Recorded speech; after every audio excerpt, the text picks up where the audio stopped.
Ladies and gentlemen, we bid you a most cordial welcome once more to our humble gathering.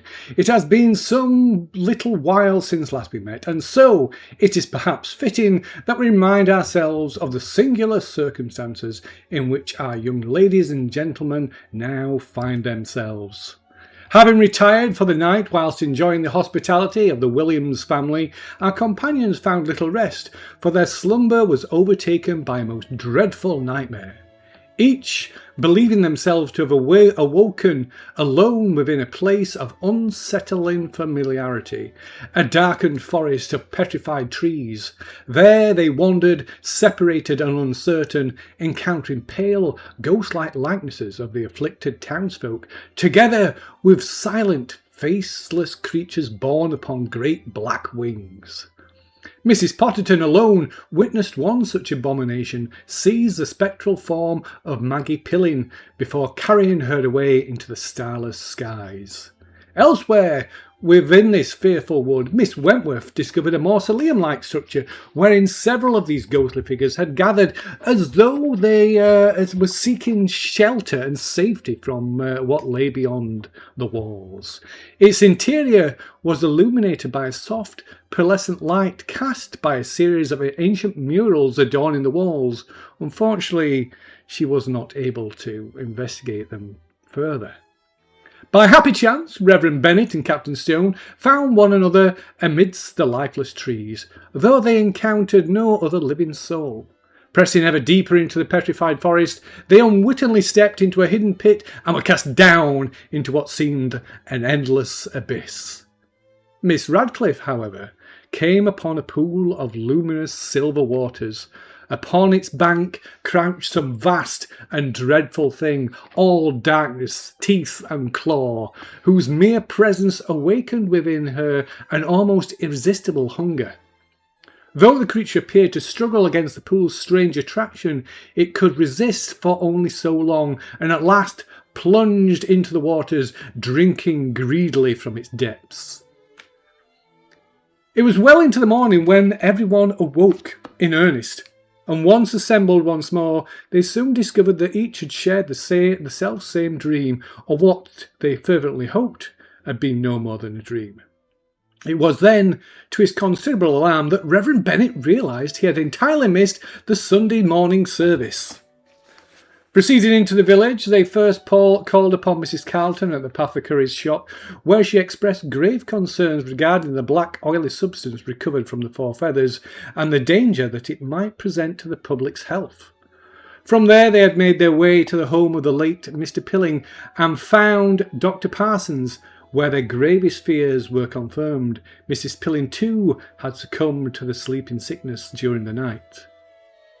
In the privacy of the doctor's home, Dr. Parsons listened with evident concern as they recounted the discovery of the black substance beneath the Four Feathers. He confessed himself inclined to believe that some connection existed between it and the mysterious illness. Resolving to act without delay, he departed to consult with the local magistrate in the hope of securing the temporary closure of the inn, and entrusting the five companions with ensuring that Mrs. Copeland had properly disposed of the contaminated barrel. At the Four Feathers, upon informing Mrs. Copeland of the doctor's intentions, they found her in great distress, for despite the previous arrangement, she appeared to have continued making use of the tainted barrel. Wishing to spare her further anxiety, Reverend Bennet generously offered her the hospitality of the rectory until the matter might be settled.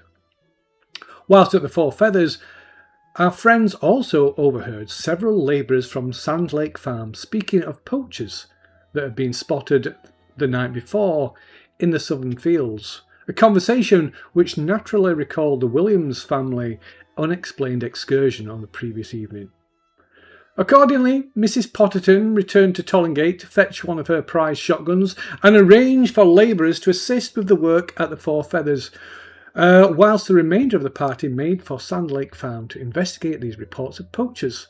There, after speaking with Mr. Tompkins, they discovered, in a walled-off corner of a field, yet another capstone, beneath which lay yet another hidden chamber bearing yet another of the strange symbols, which was this one in question.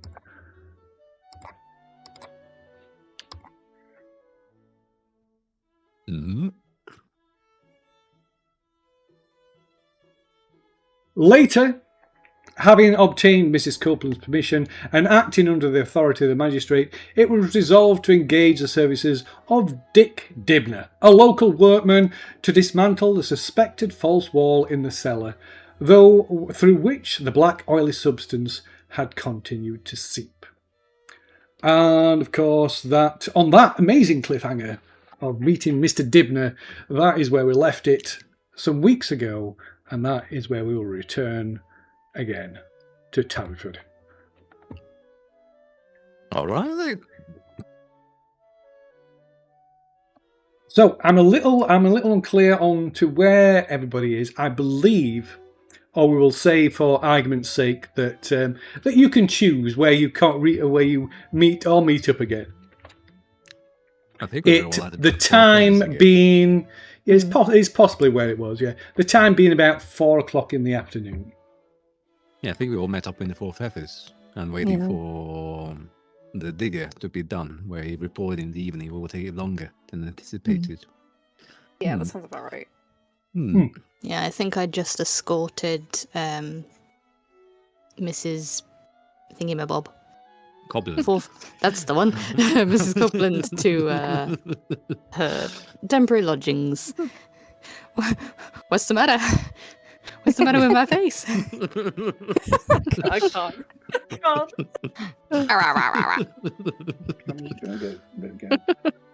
Oh, my days. It's the Muppet Show, yeah! You're going to have a really heartfelt moment, and you're just going to be like... If I should die, I bequeath unto you, la la la la la. You do look like an angel rising. Every time you talk, I'm hearing the Swedish It's a sweet one. That does not work. Hold on 1 second. Technical difficulties. I made the cameras disappear. There we go. They're back here. Did the camera disappear? Oh, okay. There we go. Oh. Magic trick. Ta-da! Right, so the floor is yours. All right. So, how long did this able to take, Mr. What was his name again? Oh, no, I forgot his name. What's his name again? Dick Dibner. Dick Dibner. Yeah. Dibner? Can't forget a name like that. Dibner. Dick Dibner. How long do you think it will take for you to clear out the doorway? Oh, I've had a little look, and I suspect it's going to be a good 6 hours or more at least. So not before tomorrow evening. You think? Oh no! So I'll start in the morning, of course. Very well. If that's all right with you, Mrs. Potterton. I do have the pigs to muck out. Oh no, that is very fair. They do need mucking out. It has been. Yeah, a day will be fine. Very good, miss. Just turn to the others. He's the best I could find. I'm sorry. Is he the only you could find? Yeah, I think everyone else was on a lunch break. I'm not sure. Well, it's better than nothing. Thank you, Mr. Dibner, for all your assistance. You're welcome. I'll get on those. Those pigs won't see to themselves, Mrs. Potterton. Very good. Charming young fellow, isn't he? Oh, he's lovely. Magistrate. Has a bit of a Dr. Parsons. bit of a smell to him. And he turns and heads off. The magistrate turns to the doctor. Well, I shall be on my way unless there is any other business that requires my attention. Not that I can recall from my end. Is it worth mentioning whoever it was, Sand Lake Farm guy, having a trespasser? That be of concern to the magistrate? I don't know. It's up to you. Do you want to do it? Well, it depends, because if they just find out that it was the siblings, they could probably get away with it because they're nobility.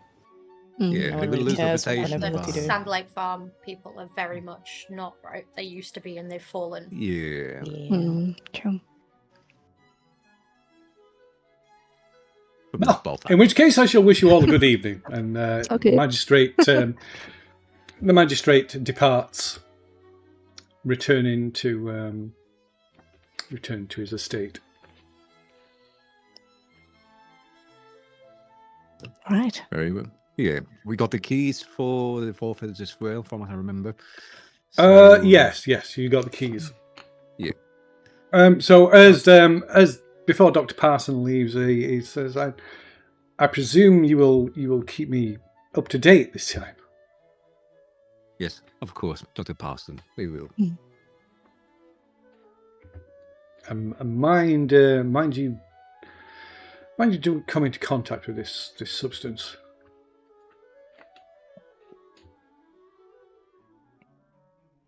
Well, we'll try not to. Yeah, we shall be careful.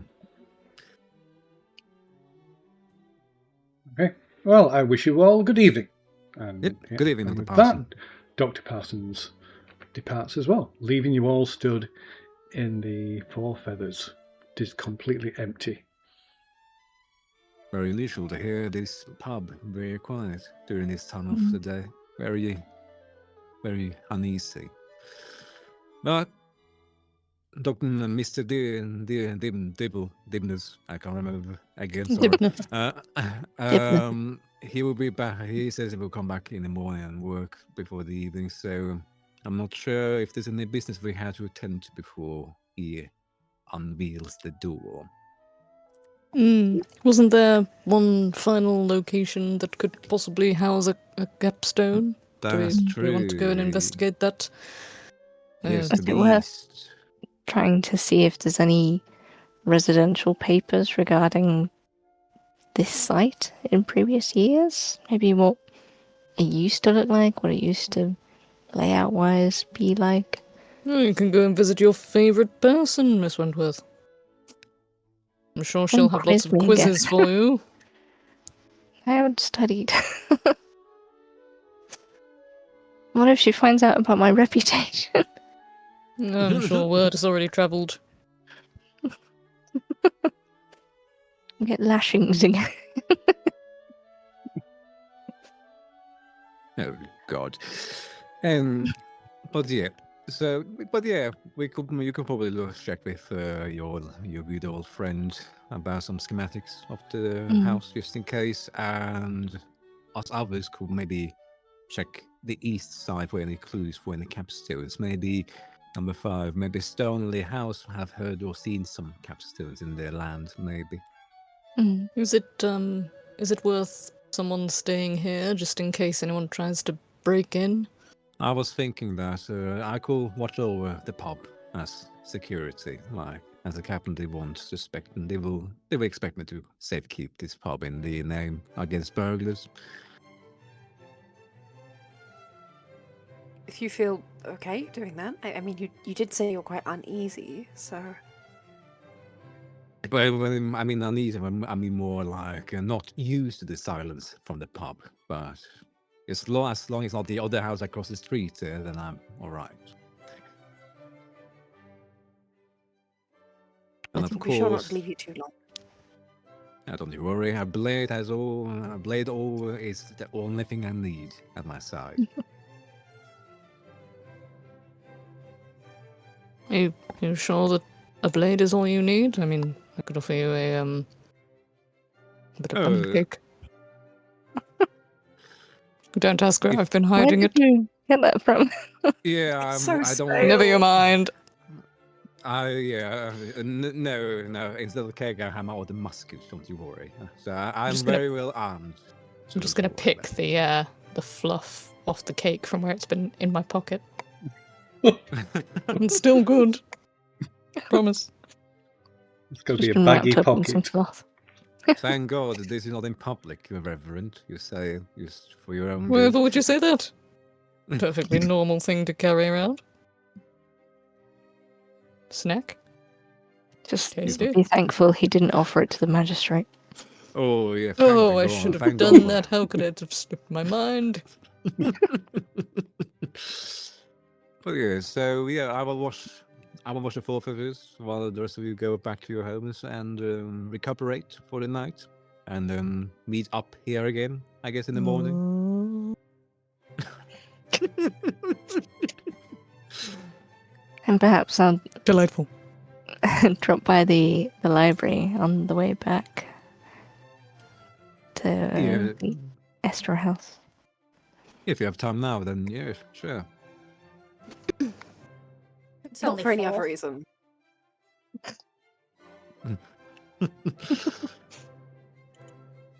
Very well. Anyone else has How any- are we splitting then?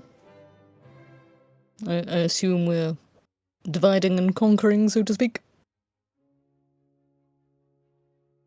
Do you wish for company, Captain Stone? He's too stunned to speak. He's taking his name very Frozen literally right into. now. He's like, Bringing a whole new let me, meaning to stoic. let me He's think about it. thinking. He's thinking very hard. Staring into the distance. He's having one of his visions again. It's the war, you see. I think we should leave Saying- him alone. Yeah, maybe he should Oh be yes, left I'd alone love with a Reverend gun. Bennett to stay and tell me all his poetry. You're trying to get rid of me, Miss Wentworth. Yes. I mean, no. I appreciate the honesty.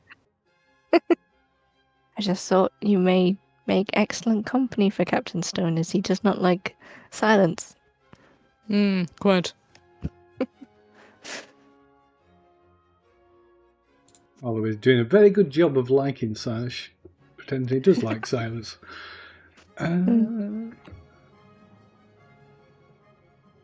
Okay. So what are the rest of you doing? We'll leave the captain staring off into middle distance for now. Did we want to go and look at the other capstone? As long as I can bring my gun, I'm happy going wherever. Maybe you two could go to the capstone. I could go to the library with Bennett, unless you prefer to escort the ladies. I will be where I'm needed. Just called join sound. Hello? Can you hear me now? He's back. He's back and he's suspicious. What happened there? Why did I suddenly freeze for you all? You all were still talking and moving for me, but I didn't know. Yeah, you just like Yeah. Oh, You were just looking very, Yeah. very ponderous. Oh, Entirely silent, entirely frozen. and then played your dramatic room entry noise. Hey. No, I was going to say, no, I don't need a company, Reverend, and I think it's bad for your reputation to be in a pub during the night, I will say. With your station and all that. Very well. AK, I don't need your poetry. Okay. Where would you find yourself most useful, Bennett? I'm useful everywhere. I go where I'm needed. I'm man of the people. Could you guys please take him with you? It's fine. I think you took him the last time. I think we're on babysitting duty. I'll bring my sketchbook. Yes, bring your activity pad. Keep yourself busy. My stim toys. Clickety-clacks. Someone fetch me my fidget spinner. Lemon cake in your pocket. Jingle, jingle. Yes, the cake is just a squishy. It's not real. Yeah. Be like Father Jack from Father Ted, just put a box on his head with stars on to make him go to sleep. It would work. Oh my days. Oh dear. Babysitting a toddler. So sorry. So where are you going? I think So I think Georgiana's going to Mrs. What's her name again? Barrendale. Mrs. Barrendale. Barrendale to find some information, and Emma, Jane, and James will be heading to the final location of the capstone and hidden cave type thing, if it's there. Okay, and where exactly is that? Which one have we not gone to yet? It Do you was. think it's There's a either map North, up in. right? do you think it's Thornley House or Charleston Abbey, maybe? One of those two. Maybe. Yeah, the one to the east. Yeah, it would seem. Yeah, you've been north, south, and west. So yeah, it would seem that there's one to the east. But where to the east? I would assume Stornley House, based on sort of distance and things like that. Potentially. He was asking around maybe for any information rumors of the land, maybe. It Okay. could have been the Yeah. ground somewhere. Who lives at Stornley House? Who lives at Stornley House? That is a very good question. It's a very good question indeed. The store at Stornley House is that is where the home of Nathaniel and Susanna Havering. So Nathaniel Havering is nouveau riche. Ooh. Though they've lived in Stornley for quite a number of years, and Mr. Havering married Susanna, who was from a financially struggling member of the gentry, and so although his nouveau rich and his money came from his business aspirations, marrying his wife secured his position as a member of the gentry. Although he is kind of a bit of a butt of jokes sometimes, but he has become accepted as a member of the local gentry name. But his manners are a little rough around the edges. Okie dokie. What time of day is it as well? What? What time of day is it? Just What before time of day is it? About- It is. 4 p.m. It's 4 p.m. about 20 past 4 in the afternoon. Okay. Oh yeah, then I could maybe go with Georgiana then, if that's early in the day or late in the afternoon. Talking of Georgiana, you can make a history roll. Okay.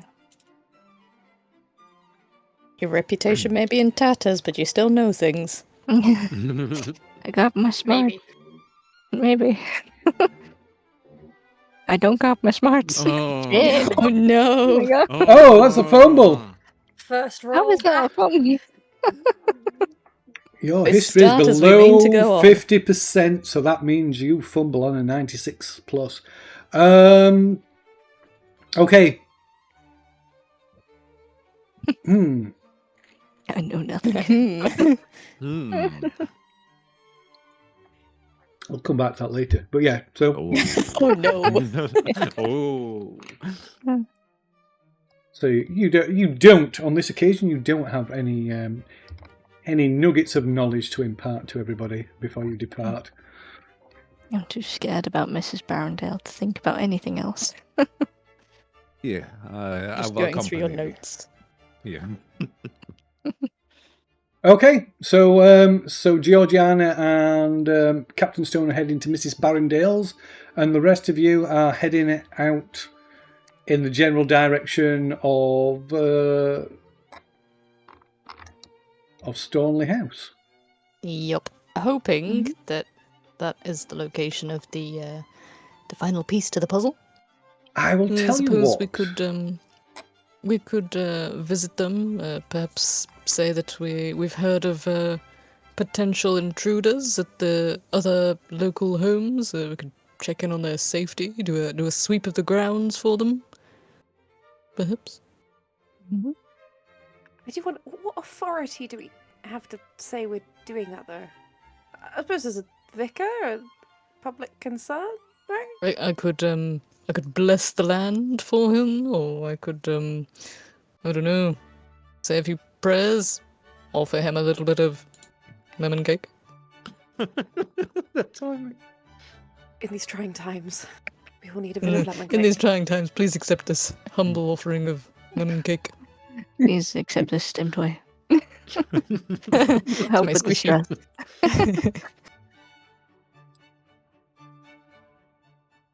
A token of nobility. We can just visit other people's houses for hobbies, though.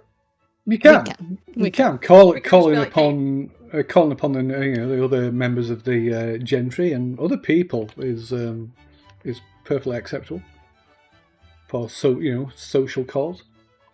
Could we go to discuss gossip? Would that be like a normal thing to do? To be like, Oh, we of course heard it would. about the people breaking in. Yeah, of course you could. Yeah. Of course you could. I will allow you an intelligence roll. Who's that? Everyone? Everybody has the same source of information, so I'll allow everybody a check. The better the check, the better the information. So everybody's got a hard success there. Two hard successes. That's our best rolls of the night. Okay, 3 hard successes. Only the Reverend and Mrs. Potterton. Okay, so yeah, it does seem that Stornley House must be in the general location of where this other chamber might be located. It being located somewhere to the east. The distance seems about right. And I would say with a hard success, you are pretty sure it must be somewhere on the actual property. Oh. Definitely visit for a snoop and a gossip then.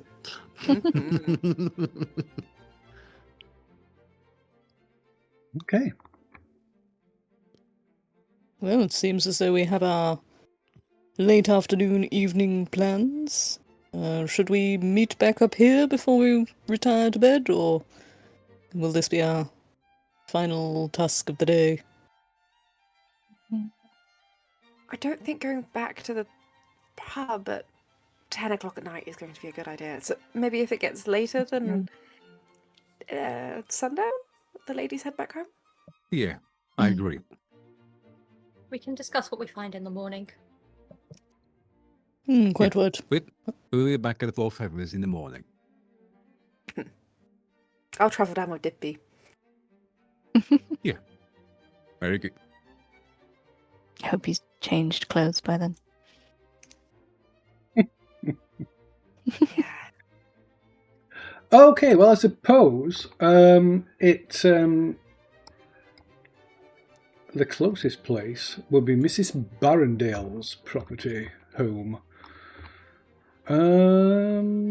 Yeah. Unless I go the long way round past the blacksmith. Stone is just gonna grab you and drag you the other way. No, stop with your fantasies. I don't have a reputation anyway. Stop with your fantasies.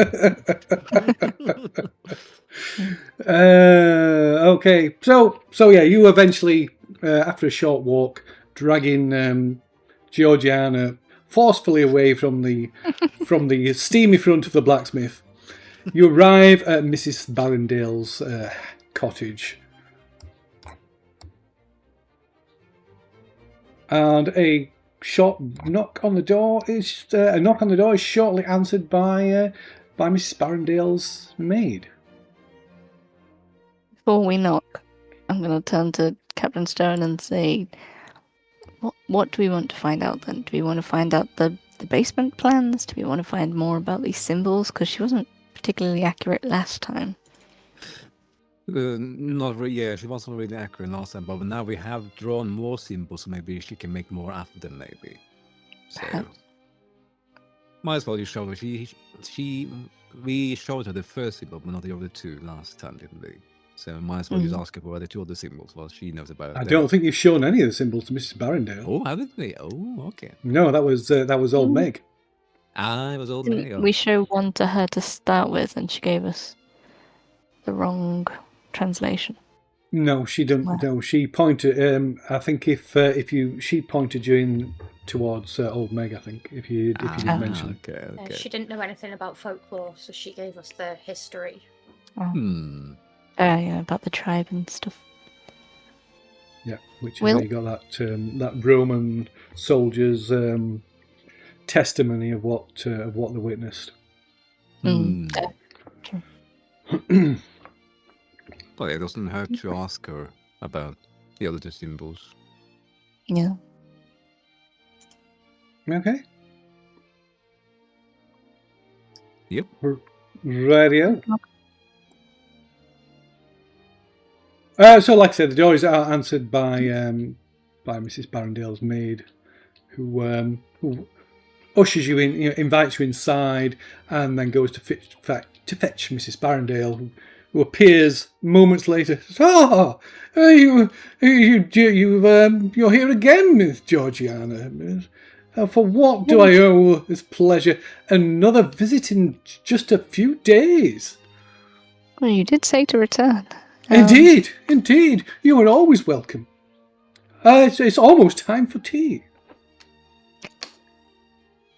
Do you mean a cup of tea, or do you mean a teas and a meal? I mean a cup of tea and a slice of cake. Okay. Oh, I see. Well, perhaps I could pick your brain. Is that a saying this time? Possibly Ask not, you but some questions. Over a cup of tea? Of course, that would be more than welcome, Georgiana. Have you met Captain Stone? Captain Stone, you were here before. Yeah, you I were, was yes. there last. Yes, Yes, I you- was there last time. Yes, I was there last time, yes. Yes, Georgiana, dizzy girl. He accompanied you last time. We've Even a woman of my advancing years has not forgotten. It's been a long week or few days. It's been 2 days, Georgiana. It's been a really long week. Well, Miss Georgiana has been a lot on her mind lately. Excuse her. She's been didn't having a lot on. sleep quite well recently.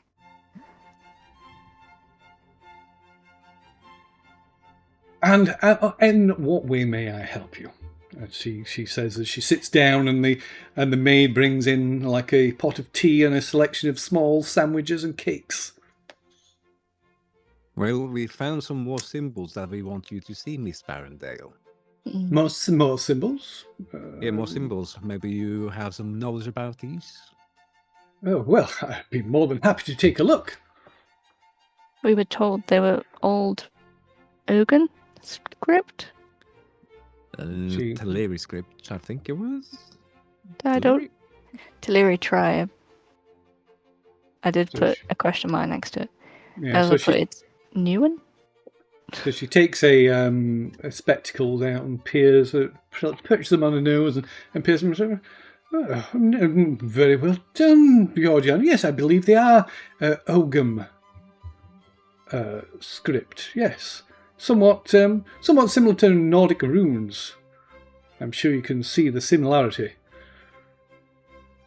Yes.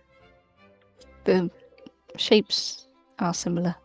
Yes, The script. pre-Saxon scripts. I'm afraid my knowledge of this particular topic is a little limited, I'm afraid. Though it does seem a little familiar. Do they seem connected in some way? Was there any sort of, I don't know, pictogram style language that they would use? No. This is an actual alphabet. It's not so primitive as just being pictograms. But as I say, I'm afraid this my knowledge of this is limited, to say the least. Well, my other request would be regarding the Four Feathers. We happen to be in a spot of bother with Miss... what's her face? Coppendale. Copeland. Who? Copeland? Mrs. Copeland. Oh, the poor woman. What has happened now? I'm afraid she's got some sort of leak in the basement, and we've offered... I didn't know you were involved in... You had an interest in plumbing? Oh, we went to If that's a thing, probably. console her. I'm not I sure. imagine so. I think it was plumbing Maybe. in London at this time. I think. To some degree. Yes, anyway, we'll say there is. Empty. There is now. Just where I was. We went to Plumbing. console her regarding her husband, and we happened upon a bizarre casket. Cask? Yeah, casket. A casket. Is it a cask? Casket. Caskets. I think about isn't it? I think about Not the a barrel, casket, that's a coffin. Yes. Barrel. Just say barrel. Is that I'm sure Mrs. Copeland would be quite within her rights to have her husband's casket in the house if she so wish. She meant a keg or a barrel. Oh, That's what she meant. well, Georgiana's may come as some surprise for someone of your refinement, but the Four Feathers is a public house. I mean, I'm sure you would find it would be no surprise to find numerous such objects in that establishment.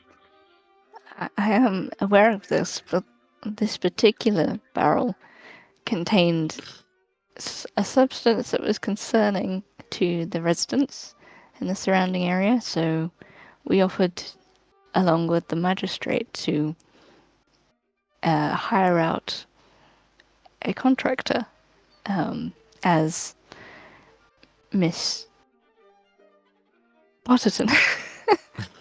I'm struggling here. Miss Put it out, Potterton. girl. You've always had trouble with coherent sentences. Well, what is it you're trying to say, dear? You can see the cogs in her head turning. What she's trying to say, Miss Barrendale, is that she wants the schematics of the building to help the contractor with the basement of the layout. I see. I Yes. do believe that you requested that on your last visit, and as I said at the time, I do not have such things, I'm afraid. Well, I have in my notes that there's details about the basement in the library. Well, which library? That's the question. Which library is it? Oh. I do know that that the basement is, as I probably said to you at the time, that the cellar in the Four Feathers is probably one of the older parts, probably one of the remaining parts of the original structure. There is some history of the building, as I made you aware of last time you visited. Yes, it is all coming back to me now. After reading my notes. As I'm sure you remember, Miss Wentworth, the original structures was what the Four Feathers was one of the first, if not the very first, building to be built in Tarryford, in the area what has become Tarryford. By Anthony Tarry. Indeed, well done, my dear, well done. Would you know of anyone that has these schematics? I think we're a bit of a loss in finding information. Unfortunately, my dear Georgiana, I believe these must have been lost I would have been keen to own a copy of them myself. If they do exist, then I am not aware of it. Mm. It would have been particularly interesting considering how the pub was renovated by different generations of the Tarry family. How do you mean? You've forgotten, As you Miss mentioned that Wentworth? before. You've forgotten. Let me refresh your memory, Mrs. Wentworth. Now let us start. Back in 1376, Tarryford was founded after the Skip Black this bit. Death. If I just skip for like an RPG game, we skip.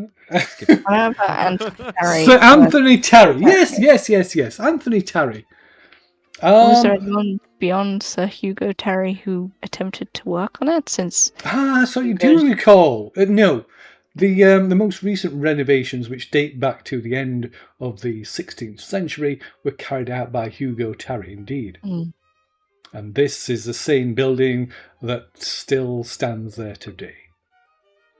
And I believe whatever potential substance affected Sir Terry's workers may be the leak that we are encountering now. There must be some sort of oil or something beneath the basement. Perhaps maybe there's some gases or miasma trapped that has been released from underground fissures or the like. I'm afraid I'm not. I'm afraid I'm a historian, not a geologist. Go on. No, go on, Miss Georgiana. Go on before I say my I have mind. nothing. You have nothing. Okay. Well, you see, Mrs. and Baron, we've been around Tarryford, and it's discovered a underground circular chamber in the Pendlewood, in the Pendlehaven Woods. And, Indeed. Yes, and And you've seen this chamber? yes, so that's where one of the symbols comes from that we've shown you. Oh. That is interesting. It is indeed, and we know there are 4 of these chambers, but we are not sure where the east one could be. That just reminded me of something. I'm sure you didn't you find something in the library last time you were here, Georgiana? I was looking at Georgiana. Did you?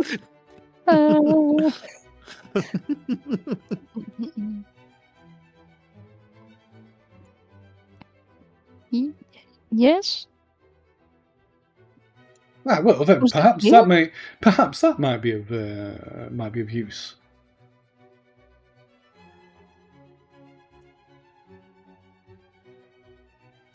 One for each of the principal venti.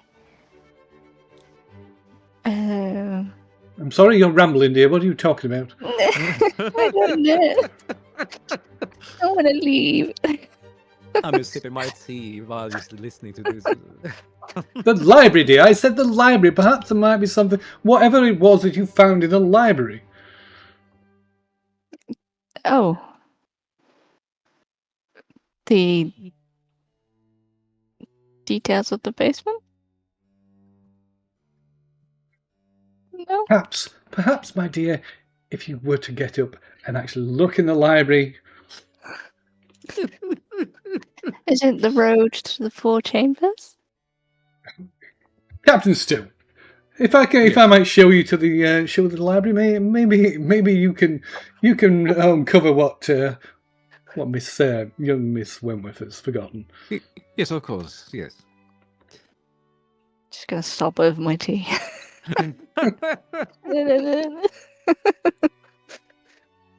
All right. Which book am I looking for, Miss Barrendale? Okay, so with Miss Barrendale's help, we'll give you a little bit of a refresher. It has been some time, to be fair. Thank you. So, as Rachel clears away the plates and the teacups, the 3 of you go through to the library that's located in the 3 upstairs room that's full of journals and books. that Mrs. Barrendale and her late husband collected over the course of their lives together. So amongst these papers, probably maybe even still sat on the side where Georgiana left them last time, there's a collection of papers from 1595 that describes how some of Sir Hugo's workers caught a malady of the brain near the end of the renovation work that they carried out on the cellars in the Four Feathers. No one appears to have exactly known what the malady was, and Sir Hugo seems to have covered up whatever details came to light. There is, of course, though, the book that contains details on the Teleri tribe and contains the translation of an account attributed to Roman scout patrol, a soldier from a Roman scout patrol.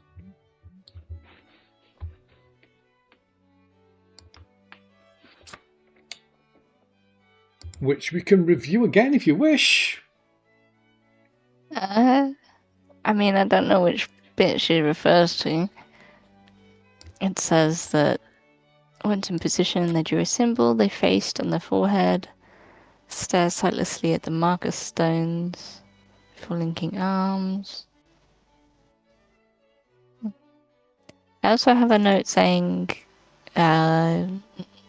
someone anonymous claimed the original name of the crossroads means Four Chambers or the road to the Four Chambers. Is that what she was on about? So there's the claims that the original name of the Four Feathers actually meant Four Chambers, or more precisely, the road to the Four Chambers. But it's when you're reading this, reviewing this book, this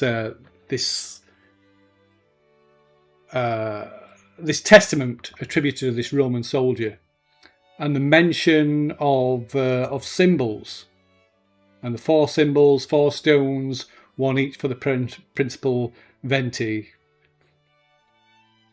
As Mrs. Barrendale said, the 4 roads, the 4 chambers. That's it. I remember now. These symbols, I do recognise them. I'm surprised you didn't bring this up yourself, Georgiana.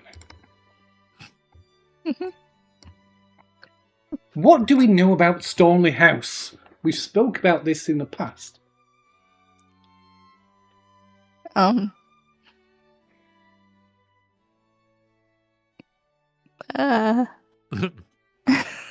don't know.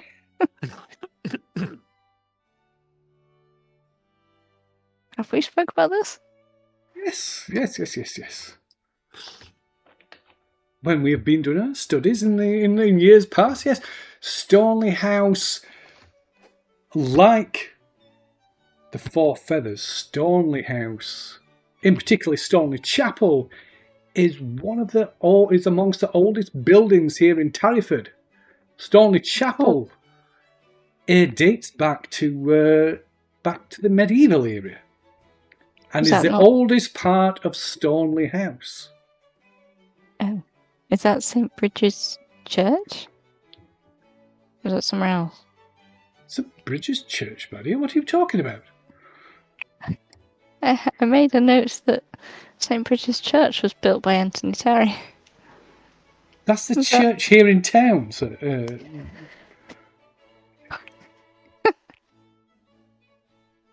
I'm about to lose my last reputation. Do keep up, dear. Do keep up. So the chapel attached to Stornley House is the second oldest building that still remains here in Tarryford. And these symbols, I do remember them.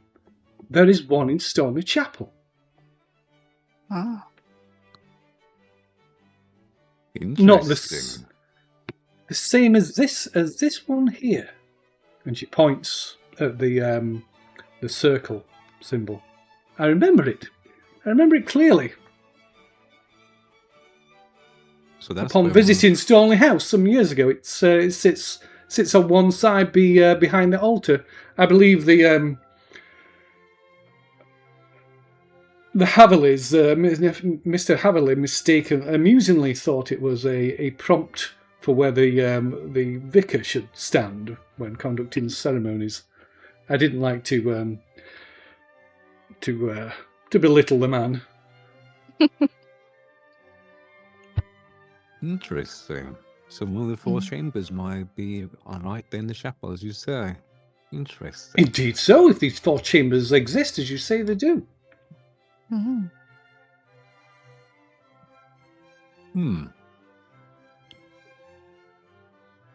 Yes, there's still time to catch up to the others, perhaps. Yeah, maybe we can catch up to them before they reach there.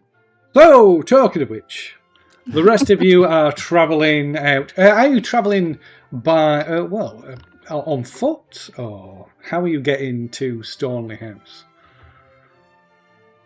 How far is it by foot?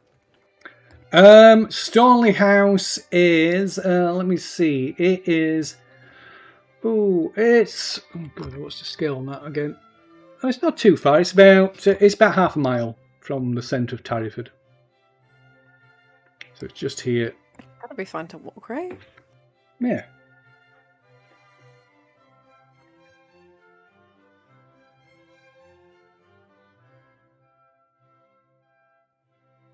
Is that your plan then? You're going to walk out to Stornley House? Yeah, Okay. a nice leisurely, in case anyone perhaps would like to catch up with us. Okay, so heading out, you head out towards taking the northeast road from the centre of town, and then it turns east through as it passes through the fields, and eventually turning south to Stornley House. So you can make a luck roll, see if the others catch up with you before you get there. So the one amongst you with the lowest luck can make a luck roll. That'll be me. I don't mind not catching up, by the way. I just wanted to leave that situation. Very valid. Well, that's good because I've only got a 29% chance of success. Oh. Oh, somehow I did it. Wow. I did it. Not trying any more combos. Okay, so as you're approaching the gates or to Stornley House, so you're surprised to hear the voice of Captain Stone and Georgiana calling to you, and glancing back, you can see them hurrying down the road towards you. Wait! Oh gosh, is that who I think? Is that? Yes, running with this. Skirt up as quickly. That's done. She's really committing to this loss of reputation thing, isn't she? It's okay, we don't share a surname anymore. No one will know. If only I knew what was being said. We're smiling quite happily, like, oh, hi, hello. Oh, God. He's a fucking idiot. I'm glad we can manage to catch up to you all. We have information about the capsule, where it could be in the Stornley House. Well, that's helpful. It's in the house chapel to the Stornley estate. How Perfect. convenient. Indeed. So, but I don't know if it's open for public or is it just for access for the Stornleys only, so I'm not sure.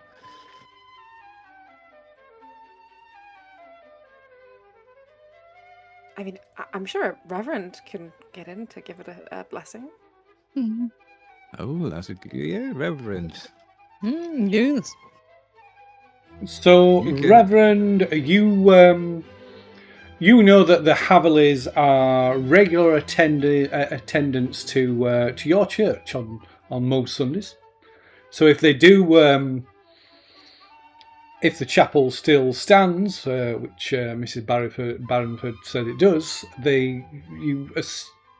you assume that they don't make use of it. Okie dokie. Well, perhaps I could keep them busy, so to say. I understand that they probably missed me greatly during Sunday service, which never happened. Perhaps I could offer them a Cliff Notes version, like a bullet point speed run of a sermon, while you go and investigate the chapel. That way we won't be disturbed. Yeah, we could Rather, do that. you won't. Yes. Yeah, All right. we could do it. Yeah, sounds a good plan. I'm sure Okay. I can come up with something quickly. Okay, so you go through the gates and down this rather extensive drive towards Stornley House. So, like I say, the Havering family have lived here on the manor for many years. That he bought with money that he accrued during his extensive business interests. And although it took a while for them to be accepted into gentry society, their manners have now proven more than acceptable. Stornley House, as I say, is one of the oldest manors in the area and has a fascinating history and heritage. Perhaps if Miss Wentworth had paid attention to Mrs. Barrendale's lectures, she might know a little more. But That's why But she this- never mentioned it. but despite this heritage and history, it isn't. Stornley House isn't seen as very fashionable. And it rarely, when the Haverings hold a ball or some society, some society event, it rarely gathers a high number of attendants, a high level of attendance. Although Mr. Havering has been using money to renovate and repair the old place. But yeah, so you arrive at the doors to this grand old building, and you can see, as you approach, you can see the chapel, which stands out. It is obviously, the medieval architecture of it stands out from the house itself, which is markedly different. But the chapel is attached to the house, so it's like a as was the case in medieval country homes. They would have a chapel attached that would be like a rear private access for the family, kind of a little passageway that connected the chapel to the house.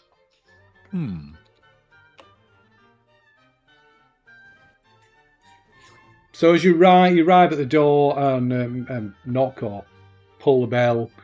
The door is eventually answered by the Haverley's butler, who ushers you inside into a drawing room before announcing your presence to Mr. and Mrs. Havering. Shortly, unless there's anything you want to do before Mr. Havering makes an appearance.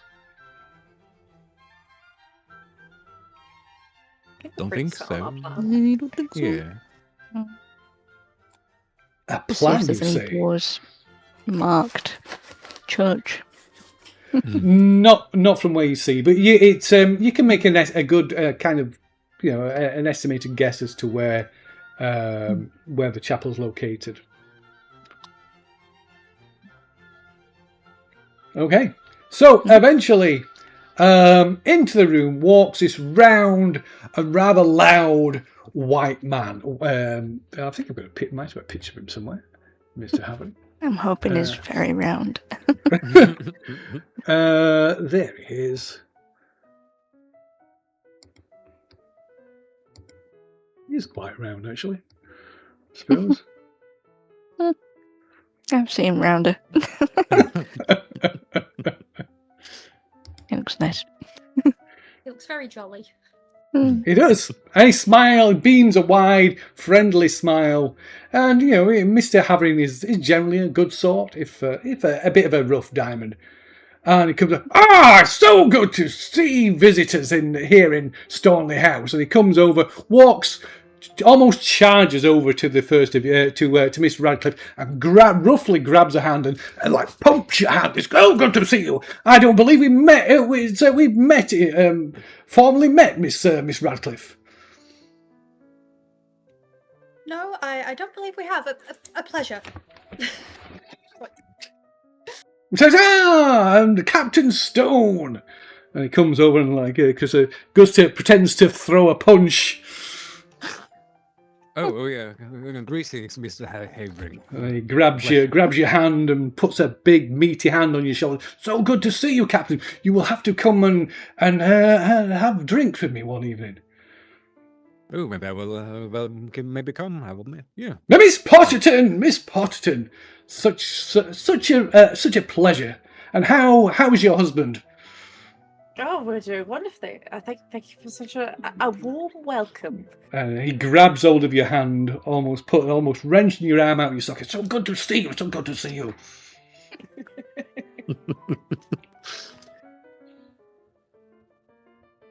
Miss Wentworth, and how is your parents? I suppose they're mourning the loss of their youngest. Quite. They're very determined to marry me off now. Well, I'm afraid there's no seed from my loins loitering here. He has such a way with words. Oh, I love this character. He's my favorite. Oh my days. And Reverend. Mr. See, I noticed you were absent from the sermon this morning. The verger does not quite carry a sermon like yourself. Although admittedly, it is distinctly lacking in poems. Yes, quite. I had urgent business to attend to. Came up rather suddenly. I do apologise. That's partly the reason where we've come to visit. The way I hear it, there were some certain people carousing with those Williamses. Well, we have had some runnings with the Williams siblings, but I'm sure I can tell you more about that. Should we? My wife tells me Miss Wentworth had a particularly interesting conversation with Mr. Williams's sister. Oh. Word spreads fast. As you know, my wife Susanna has her finger firmly on the pulse in Tarryford. Nothing escapes my wife. Then you must have heard of the. You must have heard of the Sand Lake Farm incident. Sand Lake Farm incident? Quite Pray shocking, tell. Really. Listen to this. I'm all ears, and he finally sits down in a chair, leaning forward. Perhaps Reverend Bennett could fill you in. Yes, quite. I'll tell you all of the saucy details, so to speak. I'm all ears, Reverend. Well, rumour has it that the farm has been targeted by certain unruly individuals stalking about in the night. Oh. More brigands and burglars. Perhaps. And I've heard rumours that it may be someone more well-to-do than your average burglar, but these are just rumours. Didn't hear it from me. It's somewhat of an accusation, Reverend. surprised that such a thing comes from your mouth, sir. Well, I am a man of the people, and I wish only to uphold the most righteous and courteous of people. If someone from our standing has been involved in this incident, it would not be very good for them. It certainly wouldn't be very, very godly of them. And who might this person be, I wonder? I shan't say.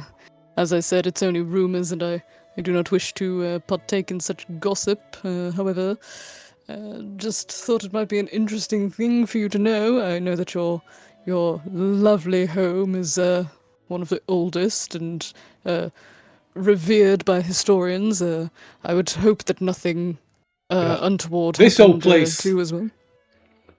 It's a millstone Yes. around my neck. It really is at times.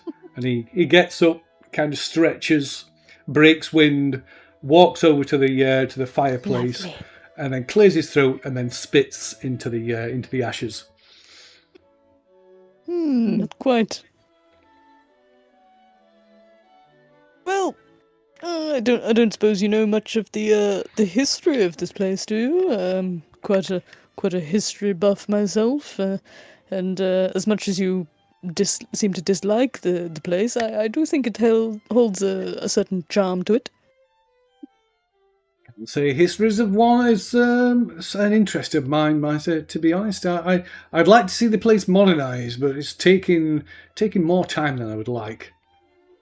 I'm sorry to hear that. How are things going with the developments? Okay, so then he starts to reel off the financial costs of the extensive work that he's having done. As places like rooms and various rings throughout the property are being renovated and repaired. But he mainly focuses on the financial costs, stressing the amount of money to the penny of how much he is spending. Yes, that does sound like quite a financial burden. As you know, the Well, church luckily has recently... my purse is extensive. Yes, I've heard. Congratulations, you are suddenly stepping up in the world. Wonderful to hear, man of such... So, Reverend, Yes. Miss Radcliffe, Mrs. Potterton, Captain Still, Miss Wentworth. You still haven't told me for what purpose this you've called upon me. Other than to spread unfounded gossip. After you, Captain Stone. Thank you, Reverend. The gossip was to the side, I didn't know we're gonna be. I didn't even know about this gossip, but we are curious about history, like Reverend says, and the chapel. I understand Miss Barrendale is a local historian. Indeed, but and Marandale told us that your chapel is the second oldest building in Tarryford, which is very prestigious. Oh, yes. It I've would be a yet to shame turn not my to be attention to renovating that part of the house. It would be Yes. a shame not to be able to see it before it's renovated.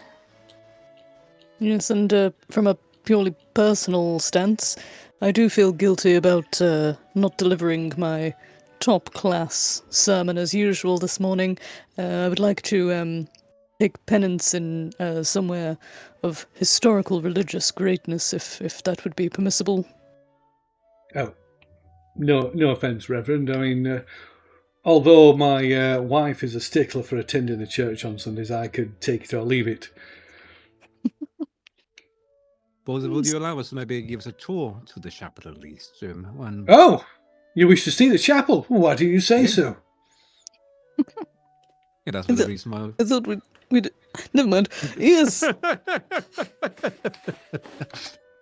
I'm sorry, Reverend. Oh, of course. There's nothing much to see. Like I said, I'm interested in the second oldest building. And to have a chapel from the medieval ages looks like a very old small chapel. Yes, Well- and regardless of its physical appearance, the presence of God will certainly make it an enjoyable visit nonetheless. I'm sure you'll agree. Oh, yes, of course, Reverend. I'm sure that must be the case. I certainly felt the spirit move within me a few times when I passed that way. Ah, dear. Quite. Right. Well, if you would be so kind, sir, we would love to explore and bask in the Of course. Come this way. It's the entrance. There's a private passageway that leads from the back of the house. I shall lead you. I shall show you if it's. I can assure you, it's nothing particular that tells much excitement. So by all means, one man's boredom is another man's excitement. Is that the phrase? I'm sure I it don't is. think I've heard that one before, Reverend. It must be one of my own. He writes Very well, well. don't you know? Oh yes, Miss Radcliffe. I do indeed. I do indeed. And so he leads you. He sort of takes you through the main hall of the house, and then through the back and towards this really old, ancient-looking door, like a thick old dark oak door, covered in it's carved with just ivory, images of ivy, and two saints flanking it on either side. And it takes a large key that's just hung up on a hook at the side of the door, turns it in the lock, and opens the door to reveal this ancient stone passageway that leads into the chapel beyond.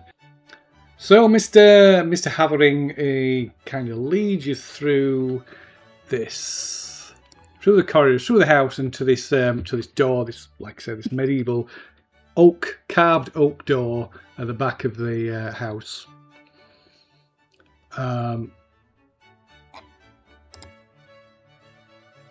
Lost my text. Is it a long corridor? A long corridor. It's a reasonably short corridor, actually. A reasonably short corridor. Yeah, the corridor that keeps getting shorter. But yeah, it's this corridor at the back. It's kind of at the back of the east wing of the house. And it's this quite sort of nondescript, quite narrow, low-ceilinged corridor. Clearly evident of the period, the period it was built in. And it leads through. Into this high-ceilinged chapel, this stone room. There's no exterior door from the chapel itself, and it's quite sparse. There's the remains of what look like some ancient, possibly even medieval murals on the walls with depicting faded images of saints and sort of covering the walls. And behind the altar on the far wall, on the opposite wall, is a small stained glass window through which the afternoon sun shines through, casting a kaleidoscope of colours across the floor. And sort of below that sits this really plain stone altar, and there's maybe a few small wooden pews. That's maybe enough seating for about a dozen people at most. Okay. But it's clear that the place isn't used. I imagine it being some beautiful place, and then he's like, "Yeah, it's a bunch of shit." Yeah, that is pretty much his opinion. But I mean, particularly to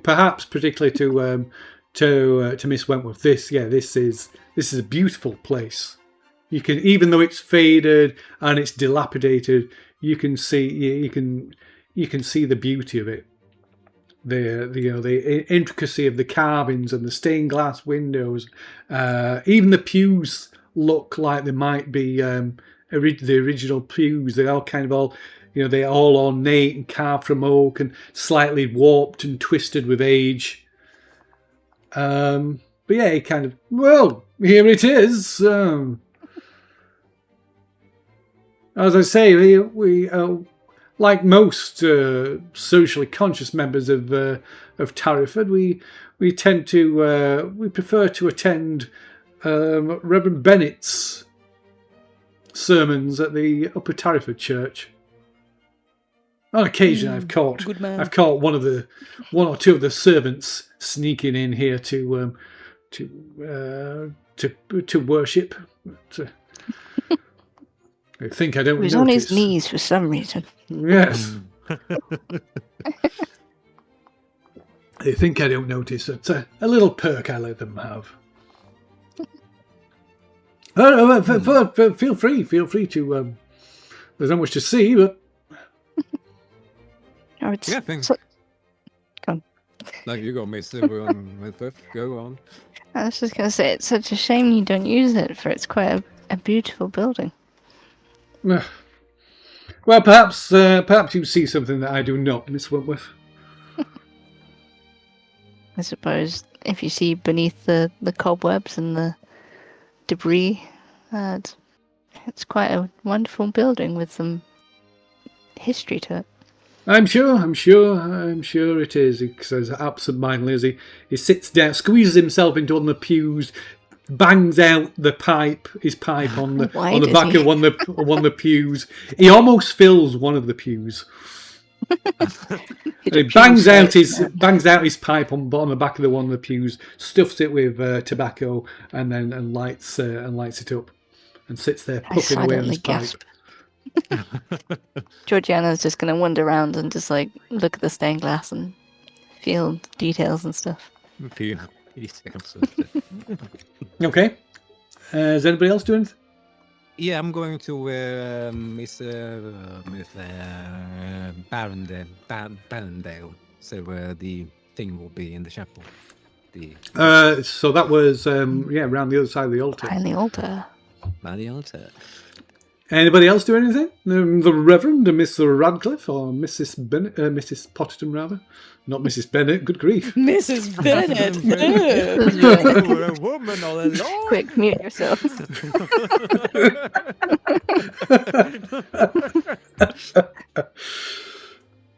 I will probably squeeze in next to Mr. Havering. Havering, and I'll probably just start talking about what I would have done in the sermon, and this is what my sermon would have been like, and would you like to hear my new poem? And try and like keep him occupied while the others have a little look around. Okay. What about Miss Radcliffe?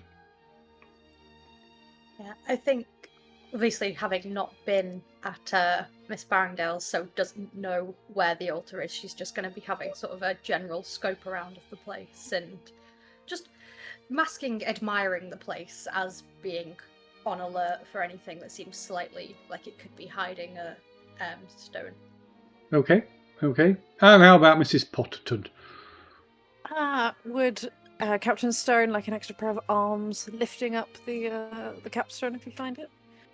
Yeah, I'm not thinking about lifting it, because I imagine Mr. Havering will see that maybe. Yeah, the chapel's really small. It's maybe it's maybe only about the size of a typical dining, maybe about 20 feet square. 10 feet square. Oh, keep that. Okay. I do kind of like the idea that Emma would still lift it with him there. Adventure! Look, you have a secret tunnel! Would you like to join us? Secret tunnel. It's okay, he won't fit, it's fine. Make on faces. If he's a pew-sized man, I'm picturing like the 4 people were. So the pews are just a really small, kind of like 2-person Okay. pews. It's not like a big, it's not like a big Half a church 12 worth. feet. Yeah.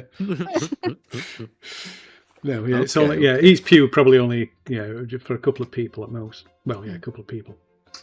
So it's like I said, the room's quite small. Most of it's taken up by the area where the pews are, and you almost immediately you come across this capstone. All right. So the whole floor of this chapel is comprised of these large flagstones, probably as ancient as if not older than the walls themselves, and they're kind of really worn down. Around the back of the altar is this immediately identifiable capstone with this familiar circle symbol carved into the top of it.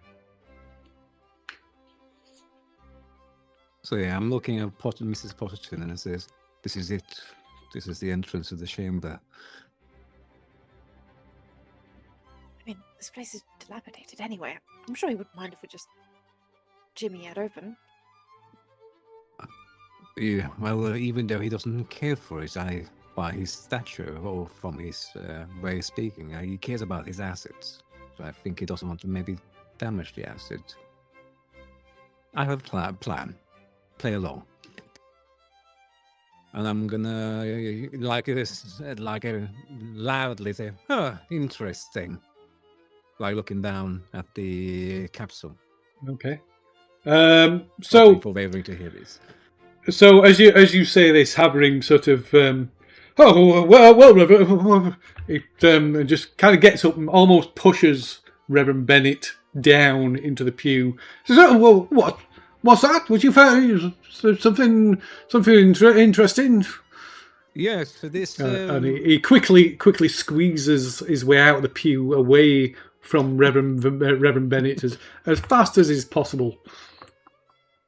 Like I have seen this in the walking pain in Spain. Smugglers use this in their chapels. And the what? What you say? It's a capsule. Oh, is it really a cap? Now I took it for just to mark to show the priest where to stand when they were having a sermon. Oh no! From what I learned in Spain warfare, smugglers and the supporters to the French Smugglers? used as ammunitions or even as treasure hoards for their finances in the war. I'm surprised to see one in England. Yeah, I'm surprised to see one in England. Smugglers, you say? Indeed. I'm getting very curious. Might I open this? Well. Smugglers. This is put a far more different light on there. That's something of interest. Yeah, but yes, let me get an iron bar. Let me get a pry bar. Thank you. And he quickly waddles off. Well, that was. I looked at Mrs. Button. That was easy. It was easy. Quick thinking. Good thinking. Thank you.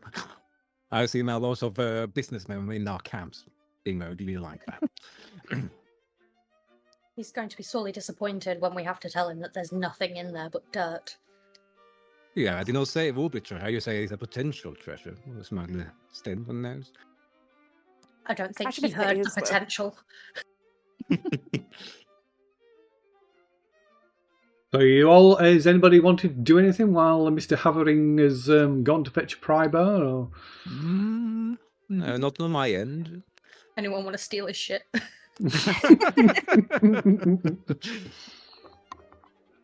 Should we plant something in there so he thinks there's treasure? Do you have anything to plant? Yeah, do you have any sort of value? No. I'm still trying to pry myself off this pew. Been squished down by him. Okay, so shortly afterwards, Mr. Havering returns with a pry bar and one of the staff, or rather, more precisely, one of the staff carrying a pry bar. There it is, Jones. Go get the bar on it. Oh, get it open. Oh, this is going to be interesting. Maybe there's something in. Right, you are, sir. Right, you are. And so this kind of middle-aged servant member of staff comes round with this big pry bar, kind of sticks it in. It's a little tough, sir. Just get in there. Just be fine. Let a military man do this job. Okay. So he hands. So the member of staff, this servant, hands you the pry bar. All right, It's going to be a dead body, isn't it? Don't say that. It's always a dead body with us. So yeah, It's been a while since we found one of those. Let's make our own. Let's make our own, yeah. What is behind door number 1? Okay. Dead body.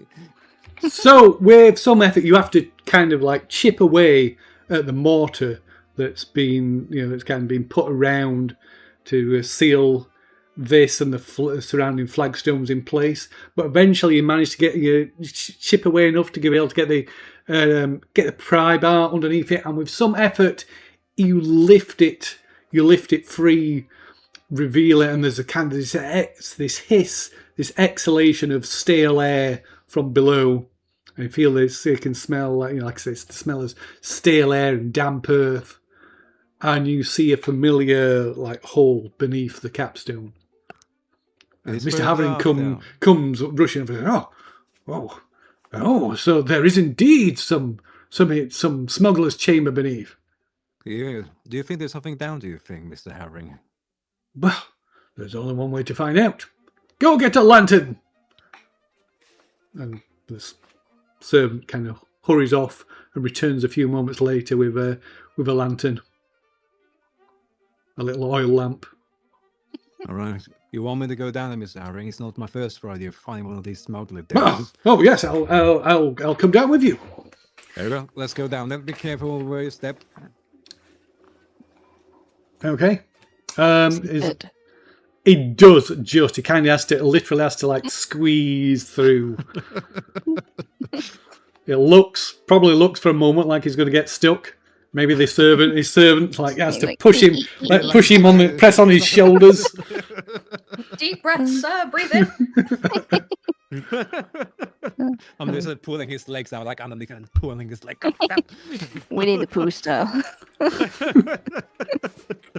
But yeah, eventually, almost with a pop, he comes. He drops down into the chamber below. Is there anybody else going down? I don't think it's appropriate for women to go down the hole when there's other people watching. That's a good point. I think I'll probably linger around just in case they call me down to make any sketches, but I kind of want to leave them to explore. Okay. To explore.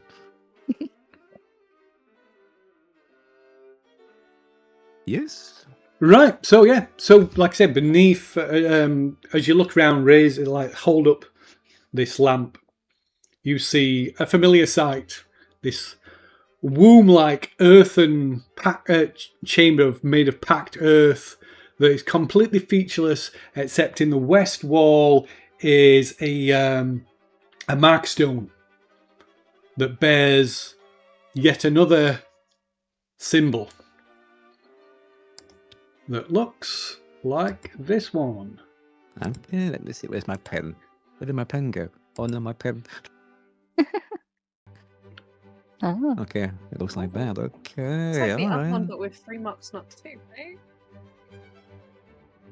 Where did my pen go? Oh no.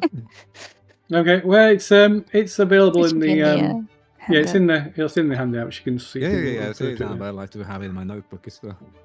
No problem. Pardon me.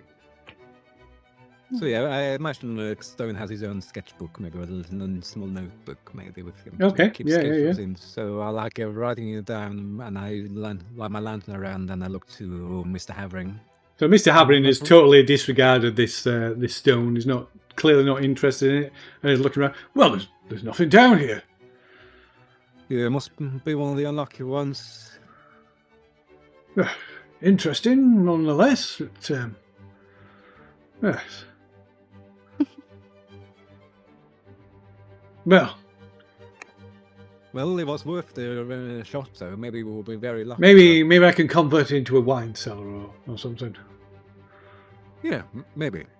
Yeah, these are very damp. Down here for wine barrels. Yes. It's like calls them. Don't just stand there looking. Help me up. Like, All right, let me give you a lift. This servant kind of like feebly trying to lift him up back through a hole. Okay, so I guess eventually you clamber back out. Yep. Well, I'm afraid that was somewhat of an anticlimax. Yeah, I was very excited myself. Ladies and Mr. gentlemen. Handring. Yeah. Just a hole. Well, now, Can I look at Captain Stone to see if he did find something? From visually communicate with your eyes. yeah, I'm like, when I'm behind Mr. Handring, I'm like nodding to the group, like, Just a stone. Absolutely nothing else in there. Yeah. No. absolutely nothing else. You Just a stand stone there, with buddy. no mark. No mark. Okay. So I guess unless you want to engage Mr. Havering for much longer, eventually, I presume, does anybody want to do that? I should, instead of me just assuming. Not from my end. Okay. So, assuming you eventually make your excuses after returning to the drawing room, maybe you're forced to endure a few anecdotes from Mr. Havering's business dealings before you're able to extricate yourselves from his presence and head out again. By which time it is probably it's slowly starting. It's starting to get dark. It's going to be at least 6:30 in the evening. Okay. Oops, that was 5 hours I put forward, not 1. Maybe by the time you reach Tarryford again, you're just in time to hear the clock, church bells, the church clock chime out the hour of 7 o'clock. All right. I've managed to find this symbol down there, but it's getting late. Do you plan to stay at the Four Feathers? Yeah, I do plan so. Yes. I guess we best retire to our respective houses. Yes. Just Meet copy back the here in the symbol. morning? Yeah, back in the morning, yeah. But just in case, just copy what I've written in the symbol to your sketchbooks. I shall. Very well. Then I'll see you all in the morning then. Okay. Actually, now we have all the symbols together, is there any way we could make a roll if there's any connections, putting them all out sort of together? I will not make you make a roll. I will again refer you probably on the way back from Stormy House to the Four Feathers.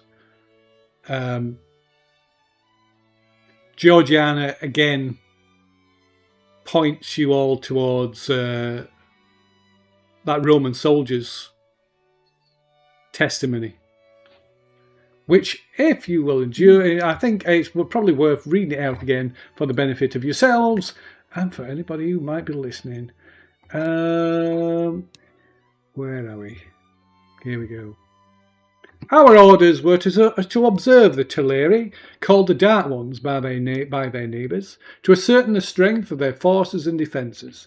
It had become apparent to our commander that to make allies of the other tribes, Rome would have to destroy this one, who the others hated as much as they feared.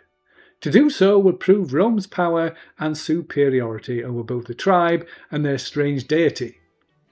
We came upon them in some sort of ritual, which was not unexpected as we have heard of their dark rites.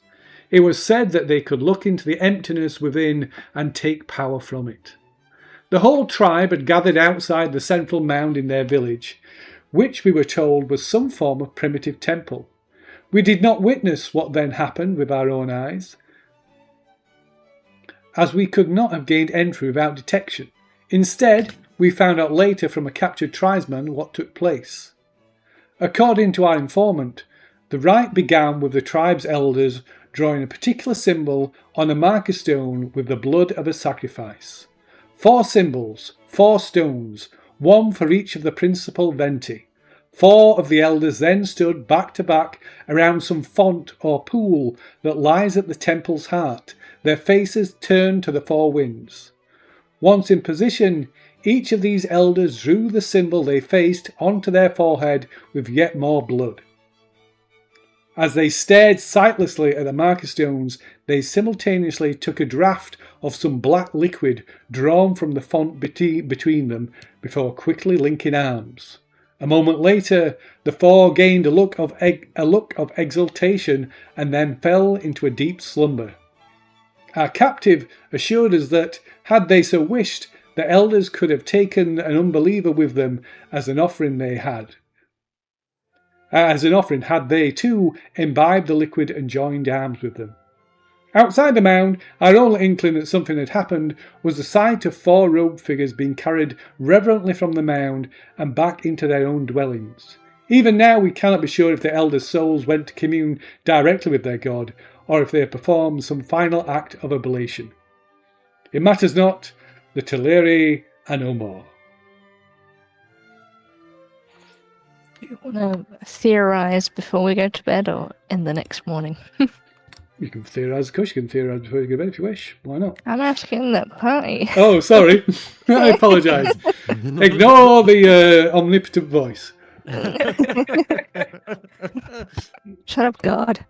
It seems God is allowing this. God says yes. Although if we theorise in the morning, then the guy can start breaking down the wall while we theorise and we will pass time. Oh, Dibby. Yeah, that's I think what's the play. Yeah. Okay. Yeah. You all had our tea and went to bed. Okay. Yeah. Well, we can pass the following morning to the next morning if you so wish.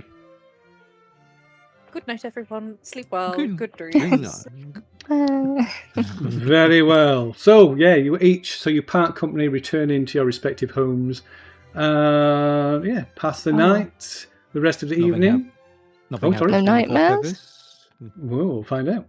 Pass the rest of the evening, then finally retire. And this time you do not dream. You will not suffer. At least your sleep is restless, but you don't remember any dreams. Okay. Concerning.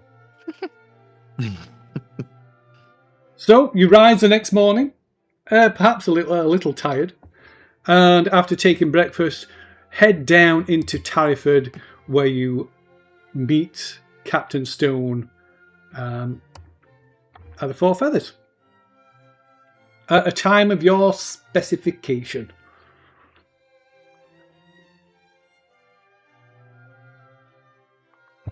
I guess if I'm we travelling. start earlier?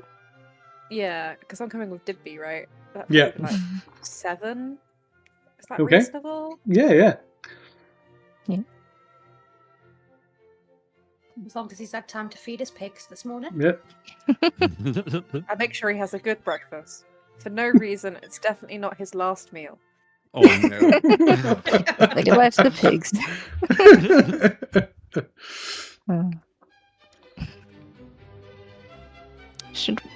If I would join you in the carriage on the way down, maybe?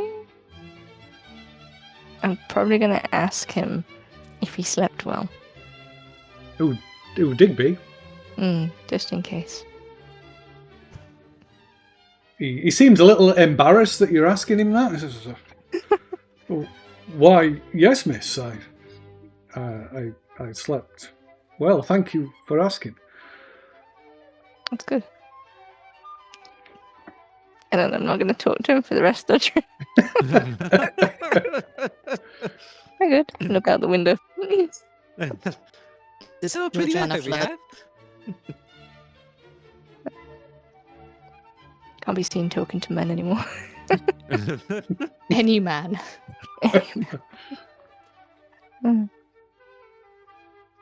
Okay, is there anything that anybody else wants to do before you meet up with Captain Stone at the Four Feathers, or do you just want to head straight there?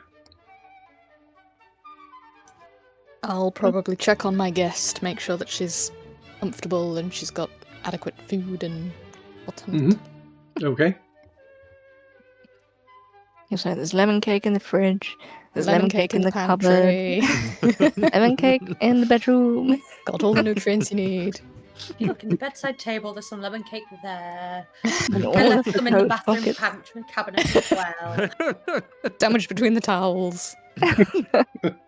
And if you don't like Well. lemon cake, there's bread. Lots of bread. Lots of steak bread. Yummy, yummy. Okay, so in which case, so what time we're saying, about 7 or 8 o'clock? What time are you going to all meet up? 7:30. Mm. 7:30, brilliant. Nice and down the middle. Yes. Like a Okay. slice of lemon cake. So you all meet up the next morning, Monday morning, the 19th of September, at the Four Feathers. Digby, Mr. Digby, he immediately, almost immediately upon arrival, takes his bag of tools and heads down into the cellar. And shortly after, you can hear him banging away with it. That sounds wrong. You can hear him banging away with his tools. At least he has multiple. Not just banging away with his tool. Did we tell him which wall it was? Yeah, it'd been to see Just it. breaking down the wrong wall the whole time. Suddenly the down, pub turn collapses. Digby, no!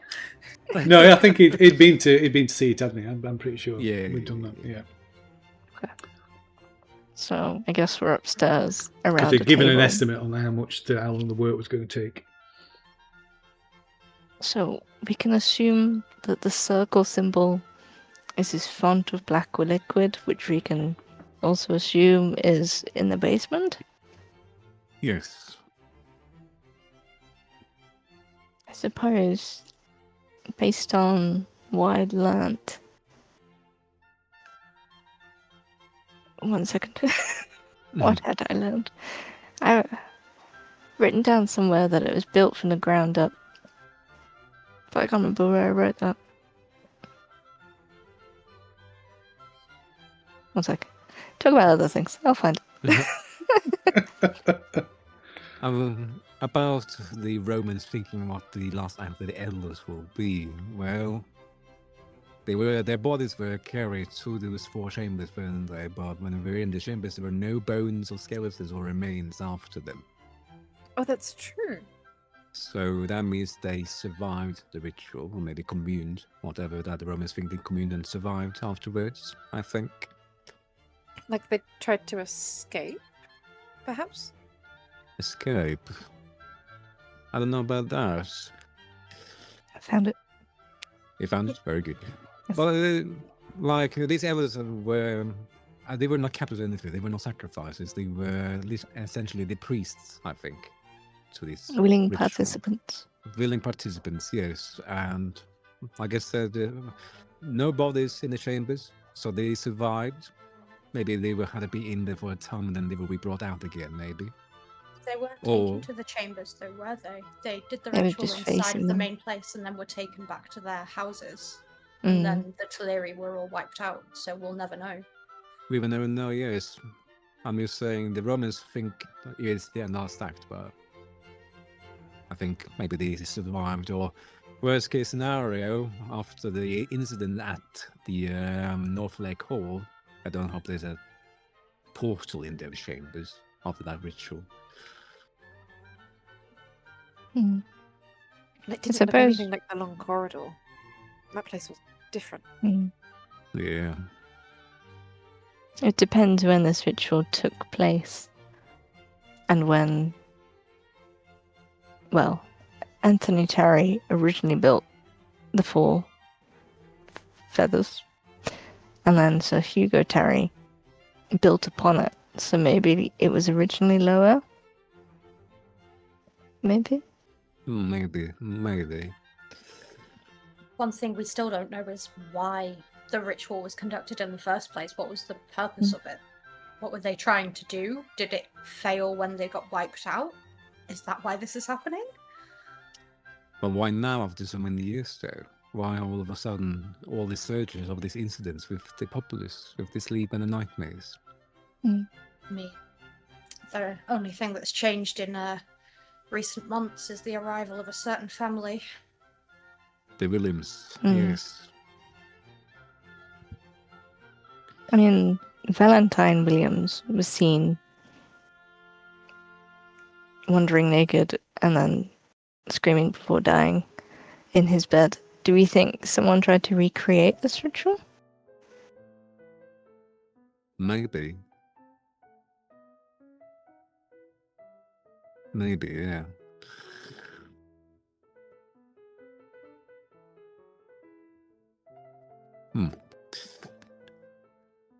But we don't know what the 4th symbol means though. Like the opposite, even the first symbol, we don't know what the last 2 symbol means. We don't know the 2 first. Talking of which, you've all seen the 4th symbol, or rather the 5th, I suppose, if you count the circle. Yeah. So you can all make an occult roll. Occult roll.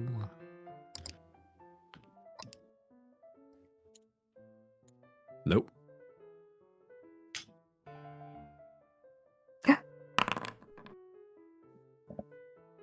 Georgiana, look at that. The fuck? I was like, I've got 5. There's no way. The impossible has happened. Somehow. Oh my days. I mean, the better the roll is, the more you get to find out. You can spend 3 luck and make it a critical success. Yeah, fuck it. I'll do that. Yeah. You say that, yeah, fuck it, like. Georgiana doesn't Like, say that. Georgiana, I swear. Okay. Okay, so this symbol, maybe you picked them up. Maybe you remember seeing some of these things in I forgot the name. Mrs. Barrendale's library. This old alphabet. But yeah, this symbol is the symbol that is sometimes you are literally you are. It's sometimes translated as meaning heather. Okay. But it's also often associated with transformation and contacting another world. Contacting with the spirit world or another world. But also, you know that some scholars insist the correct translation of this symbol is earth or clay. That's all. Clay.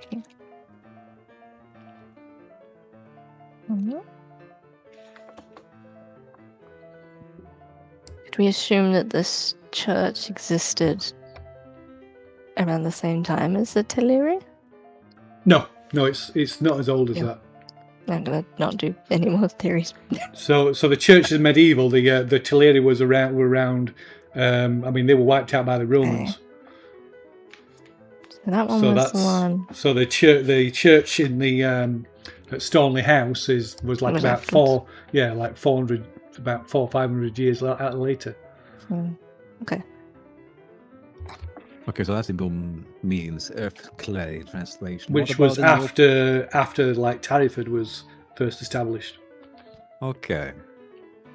So we've got one that means heather, clay, ash, which was the first one we found. Yeah. one that meant preparing for something? I Preparing can't for a remember. task or fear or horror. The main one means emptiness, right? The circle. Yeah. Yeah, the circle means emptiness, yeah. That's what we came to the conclusion of, yeah.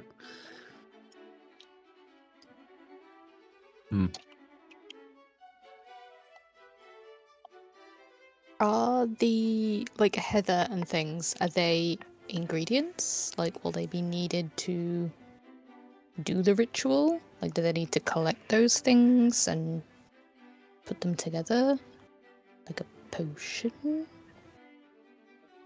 I don't know. Or is it just a wrong translation for this context? I mean, it could be, but there's no mention of the Teleri tribe using potions. Just Yeah. blood in themselves. Strange people. You will hopefully more answers once Digby digs down that door downstairs, hopefully. Mm.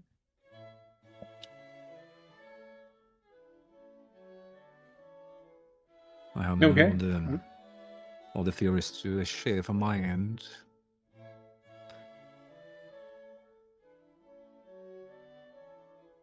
Anyone else? Need paper. I guess So- we're using... Yep. I don't think it's anything, but the ash tree one was sat beneath an ash tree. Oh.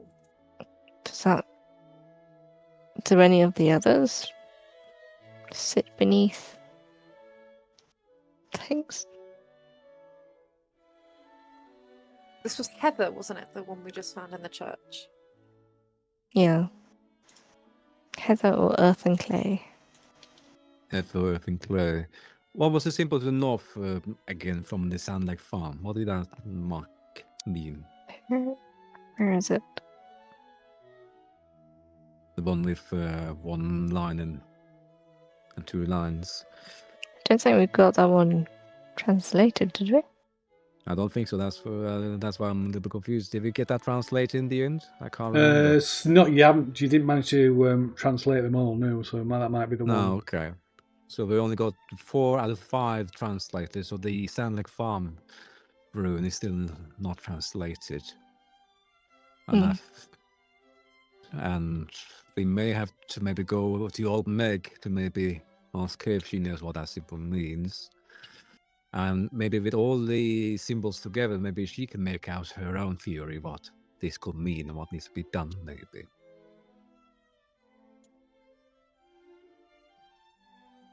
Yep. And we still got time before Digby is most likely done down there, so we could probably stop by old Meg and reveal what we have found to her.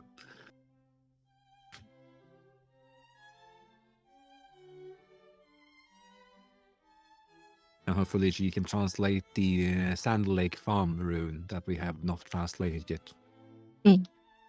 When she translated the everything or nothing one, did she say it was Ogun? Or because like the other ones have like UF Newen. Yeah. So Ogum is like the name of the like script, the Language. language. Yeah. But she didn't do it. No. Okay. No, she What said... is going on? Are you being sick? Are you channeling Krakini? Apparently she's talking Ogum. Like, I'm grasping at straws. I'm too warm to think. Okay. And the everything or nothing one was also in the Pendle Haven Woods? Or was that one in the Four Feathers? Yeah, the south one is the ash tree between world translation, yes. The circles on top of every capstone. Yeah. Then with an inside is the different Yeah. symbols. Yeah. So does the circle one mean everything or nothing? Yeah. The circle ones means emptiness within. That's what we found out. Okay. It's the title. That's Gotcha. That's the title. Yeah. Everything or So, nothing, the void, the emptiness within. Yeah, it's got several potential meanings. So, yes. It So we also means center.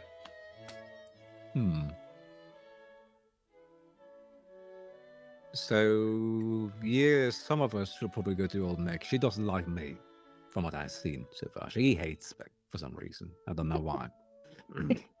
Oh, you can't please everyone. Yeah, I can't please everyone, sadly. That's true. That is true. I can't please So- anybody. Well, you haven't tried the blacksmiths recently, so there's that. Oh my. So, yeah, if some of you wants to go to old Meg and bring her all the runes we have brought and some of the translations, and maybe she can help with the last rune we haven't translated from the Sand Lake farm, then maybe you can get more answers. I should probably stay with Digby, considering I'm hired the man. Yeah, I will stay here with you as well. I'm not going to go to old Meg. I think I Give him a little should. high five under the table. Yeah. Yay, we don't have to get shouted at. See, I also want to stay behind, but simply because I don't want to talk to anyone else today. I'll write all these symbols down. Well, you're the most librarian one of us all, we went first. I think you should go to old Meg, along with Reverend and Redcliffe. As long as Miss Radcliffe leads the party. I think she's the one that will do the least amount of damage in a conversation. Don't say that. Now she's going to fumble on the rolls now. See what you've done there? You jinxed it. So they get fumble now.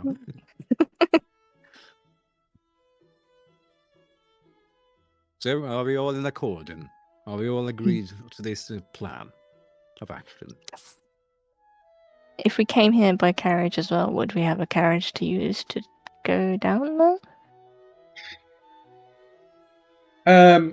I mean, Or you did they could just have. kind of drop you off? You and could leave? have done, but yeah, it seems more likely you would have got them to drop you off rather than just like 3 or 4 carriages sat outside the. I could go see if the blacksmith has any carriages.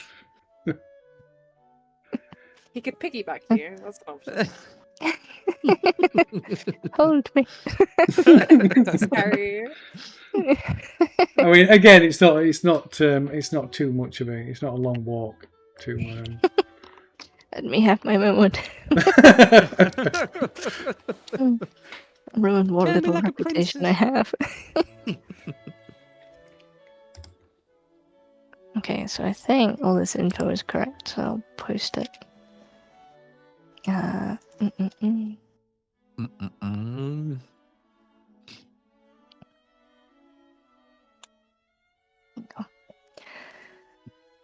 All right. Yeah, sounds about right. Mhm. Yes. So shall we head on down to Old Meg? Yep. Okay. So who's heading out? Who's heading out? Sorry. I think, I think Jane got signed up for this against her will. So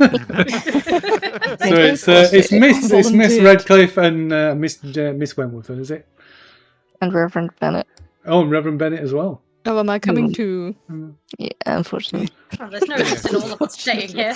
Just to Oh, pick up some cake on the way back.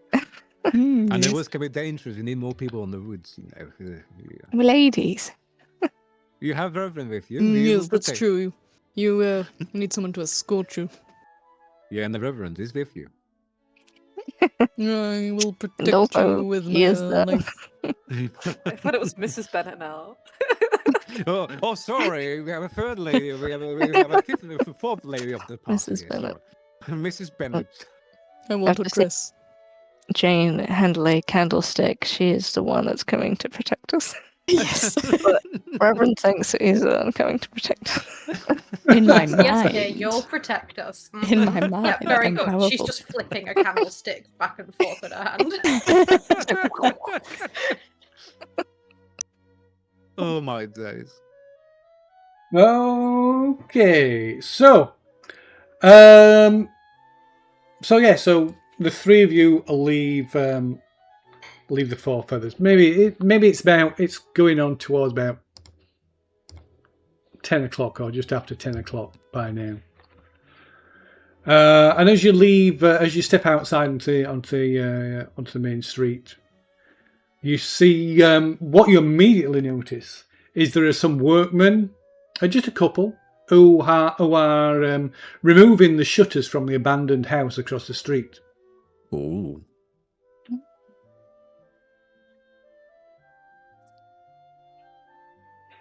Reverend has the exact correct reaction. Oh. What you doing here? Jane will nudge the Reverend and be like, go and ask them what's happening. Oh, yes, of course. I'm just gonna like saunter over, looking as powerful as I possibly can, which isn't very. And That's what I like this. Flexing. yeah. Hello, gentlemen. Good morning, gentlemen. Oh, Reverend? Quite an odd job you've been tasked with here. Is it? Well, I thought this old place had been abandoned. Oh, it is. It's Strange to see people about. the Williams have bought it. Oh, really? Well, that's very interesting. Did they say why they wish to own such a dilapidated and Well, it's falling not apart really. building? It's not really our place to ask, Reverend. It's we're employed just to remove the shutters and start tidying the place up a bit.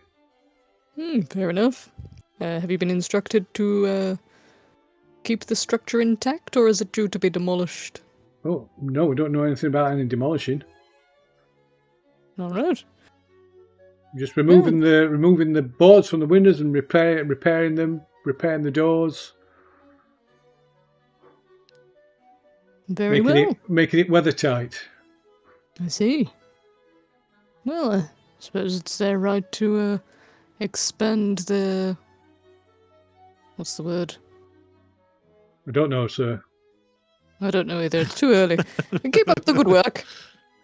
I'm just gonna wander over back to my companions.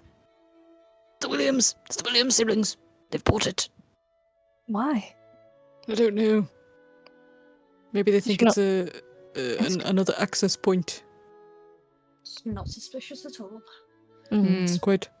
I suppose if Mrs. Copeland wouldn't sell up the pub itself, maybe they're planning to go in from another angle. Do you think they would dig beneath the site? At this point, I wouldn't put it past them. They do seem quite desperate. If only we knew exactly why. Whatever's Yes, in that chamber, they're so desperate to get there. We still don't even know why. Do you think they have anything to do with the ritualistic type things? They did say that their father had instructed them to buy up the Four Feathers. They claim to not know why, but I suspect they know a little bit more than they've been letting on. So it runs in the family. They do have What, being a history of- strange cultist? Yes. They do They have are very a strange. interesting family history. Doesn't everyone we know? I mean, not to the extent of black magic.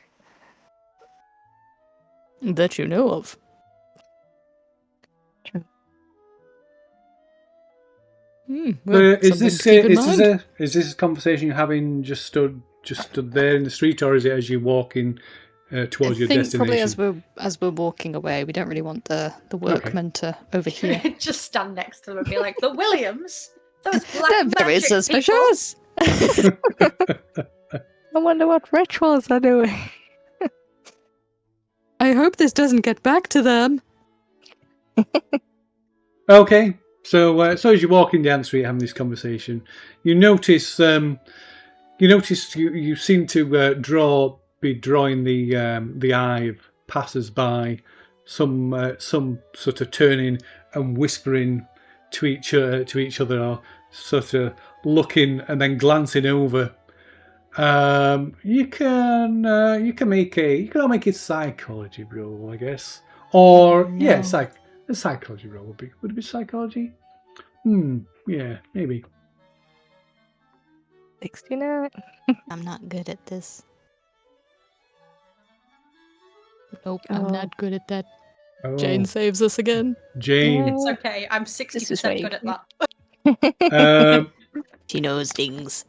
So Jane, you being more socially aware than the others, you realise that gossip and rumour must have already begun to spread, as evidence from your visit to Stornley House, and you can tell it's obvious to you, at least, that it is Miss Wentworth that is the topic, the focus of their hushed whispers.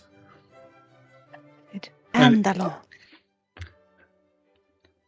Can I hear the hushed whispers, or am I just enough to catch her name? Yeah, just maybe not to catch the name, but yeah, it's you can tell the looking and the you make and you can pointing, but you're able to make that assumption, make that You deduction. can just hear Miss Wentworth's harlot. Really rude. Massive slap. Bird person. Blacksmiths. Touch of the vapors.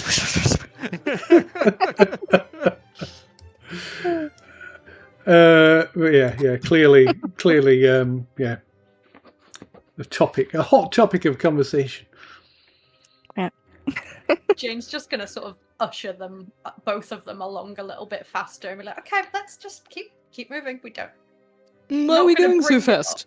My ankle's gonna get all busted up. Can't walk that fast. Just I'm delicate. keep moving. Just keep moving.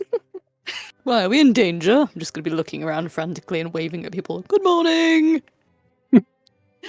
At this point, I think Jane will start walking ahead of the Reverend, like Which is leaving a him behind. shame. Yeah, like, nothing to do with me. Don't want to know. I can get away with being eccentric. I'm a reverend.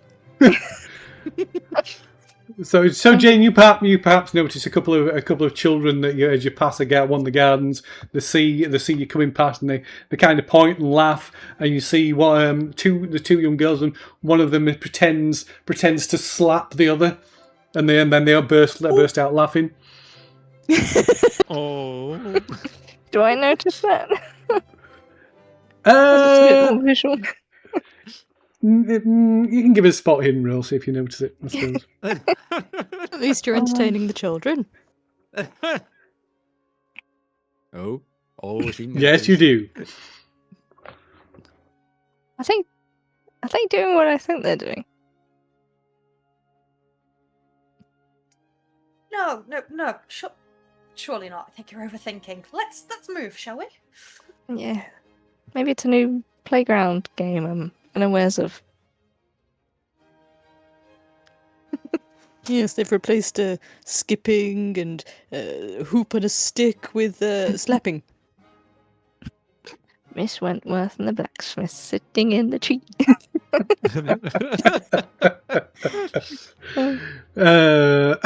Okay, so you head on down the street, and coming towards you, with a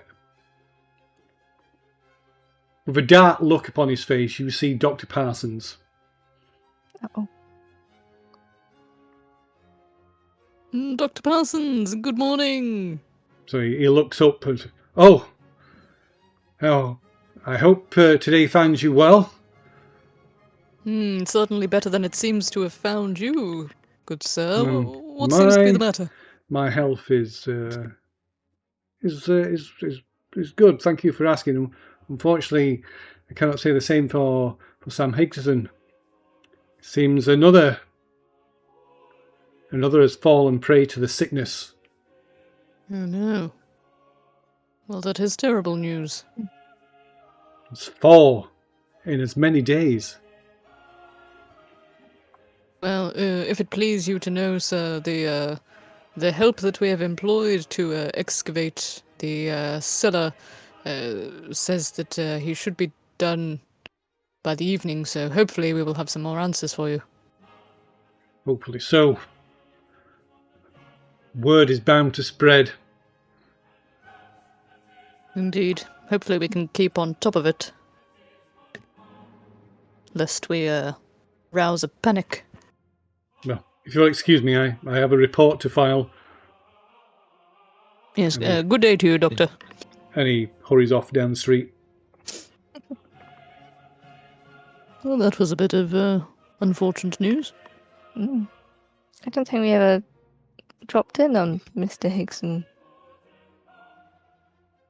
I Is can't that a new remember. person to fall asleep or a new person to die? Say again, New sorry? person to die, I think. Yeah, new person to die, yeah. Yeah, because Yeah. I think we're aware of them. Yeah, he was one of the people that were Sleeping. suffering from the sickness, the sleeping sickness. Someone who was down with the sickness. Ooh, Yeah. Sam Hickson here. Okay, can't do it. Better.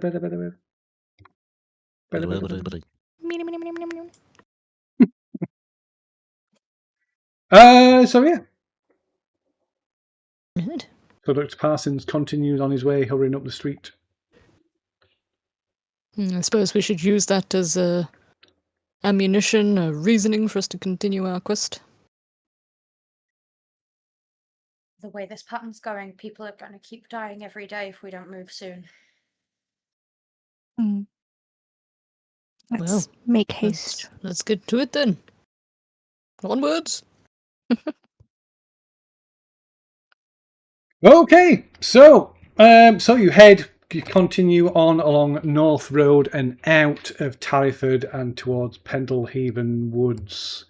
Are the rest of you doing anything while you're waiting in the Four Feathers? Can hear the sound of Dick Dibner hammering away in the cellar. Can I ask Stone a question? Yes, you can ask away, Mrs. Potterton. I just wondered, after all your time in the war, if these kind of things scare you. The thing scares me. Yeah, so is it thrilling to you too?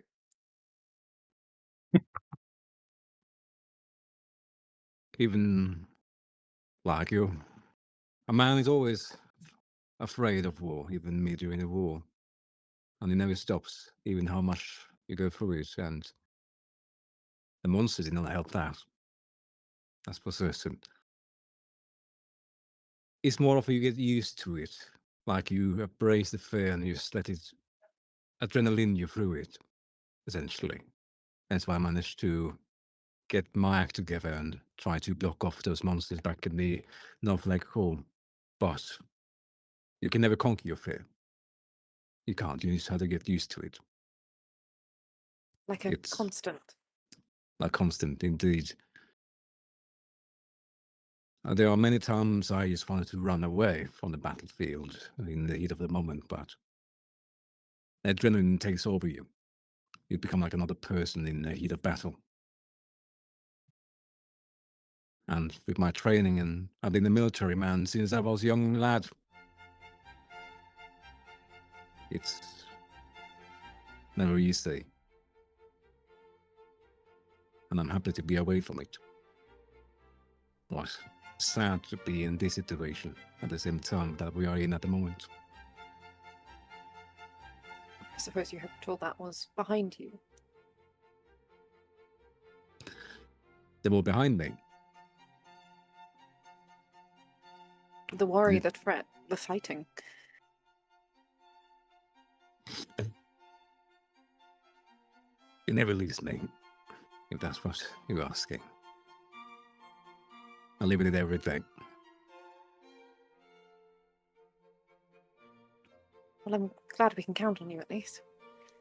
It is good to have someone with experience. Yeah. Maybe there's a fate of God, as you say, that I was brought back to Tarryford out of my injury. I think there's a reason. I hope it's a good reason. I really hope it's a good reason. But I'm sure. I hope so too. We just have to stop this madness in Tarryford. I feel like there's just so many strange things occurring to Tarryford. Nothing cool on nowadays. And you experienced another thing during your visit at the Viscount. It's strange. This does feel very central to everything. I do hope this fixes things. I hope so too. If not, Tarryford will never be normal, or the place of retreat from the war I hope it for to be. But it's as you say, it's good that I'm here with my training, and I think that too. Well, if any monsters come out of that damn hole in the wall, at least we can shoot them in the face before they can get to us. And cheers to that. Cheers to that indeed. I didn't expect a lady like you to have a gun with you, or at least have experience with it. Oh, well, and I feel like you've now started Emma's, like, half-an-hour rant about everything she loves about her rifle. It's just, yeah. This is my rifle, this is my gun. It's my rifle, it's my gun. Someone's finally talked about her special interest. Oh, Yeah, he indulges you, like he asked you about it and said, cheers, so yeah. The light in Mrs. Potter comes on in Mrs. Potterson's eyes. She begins to regale you with stories of almost like possibly even talking about almost like they were children. And as the conversation goes on, you hear the sound, the soft patter of rain against the windows, and outside you hear you hear a woman's voice calling, just kind of faint, sort of muffled by the windows and the sound of the rain. Dr. Parsons, I need your help. I'm just like doing this to Emma. Do I recognize the voice? No. Other than being a woman's voice. Okay, do kind of like look out of the window to see what Yeah. is outside? Yeah, so say looking to the window, maybe even pushing the window open a crack, and you can see you don't recognise, personally recognise them. Just this kind of nondescript woman, just a resident of one of the locals, probably in her late 30s. Dr. Parsons, it's my Albert. He won't wake up. When I go close the window, I go down to the main entrance and open up there. Yes, well, Dr. Parsons is not here at the default. Oh no, Dr. Parsons is in the street. So you look outside and see this woman has accosted Dr. Parsons walking up the street. Oh, he's not at the door. Yes, we see. No. Yes. Okay. So you look out and see this. Okay. Yeah, no, that's fine. It's Dr. Parsons, it's my Albert. I can't wake him. And the look of concern on the doctor's face is, take me to your husband, and they hurry off down the street. Yeah, I see it happening on the oven, and I just close the window and go down to Emma again and says, another one fell ill, apparently, by the looks of it. It's getting more dire then. It's getting more. Glad we're digging. Yeah, we need to make haste before we lose more lives to this.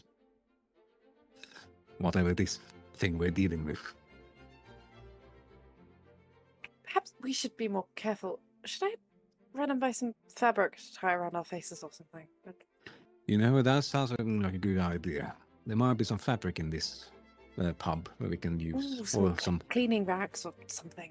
Yeah, some cloth, some rags. Yeah. Let's look for it, yeah. I'm sure Mrs. Copeland doesn't mind. I hope I said her name correctly this time. Okay. So yeah, so while you busy yourselves looking for something, some material that you can fashion some kind of masks from. Hasn't wiped up the goo with it. The others, you eventually you approach, you come in sight of old Meg's cottage in Pendlehaven Woods. And as before, as she's often is a wont, you see her sat in an old rocking chair on the porch of a cottage. And I kind of nudge Jane. Like, she hates you the least, please. She's just going to turn and go, I'm not sure that's true. I mean, where are the other apps? Jane she'll take a deep breath and then sort of walk forward. Good morning, Meg. I see you're back again. Back again. Apologies for bothering you again. We were hoping to pick your brain a little bit for some more of those runes that we'd found. We've discovered some more, and you're the only person in town that has any idea what they might be. Not my forgiveness you should seek. It's you should just heed the warnings that I try to give you. What is You're it right. now? We were hoping you could help us translate a couple more runes. More people are falling ill and dying every day, and we're really hopeful this might help.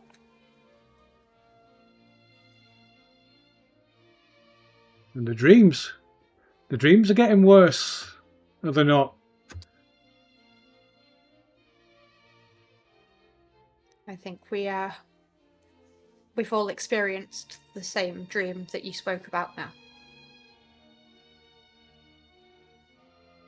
Here, let me take a look. Thank you. Just gesture. Ta-da! James Bennett gets a scrumpled bit of paper out of his pocket. Wipes the cake off. Did mind the lemon. Okay, so she looks over this piece of paper with these scribbled, these drawings upon them, and says, "What is it you want?" I tell you, these are old symbols, Orgram symbols, old writing. Do you know what these ones mean? We have translations for the others, but I'm trying to put together any connections. Oh, Old Meg knows Aye. everything. Damn. aye. I know this one.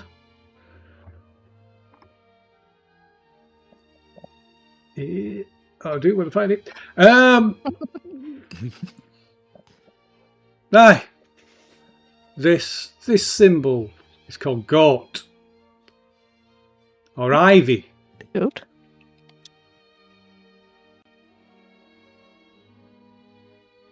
People with my talents know it as sometimes associated with, how would you say, overcoming obstacles, safety, sanctuary, protection.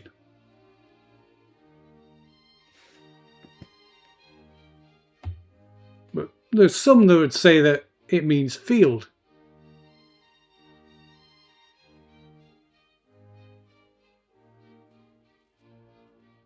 Is this the one that we found in the Lake Farm. not chapel, but I know. Stone Lake. down the house? Sand Lake. Yeah, Sound like- yeah, this one in the field. The north one. Oh, okay.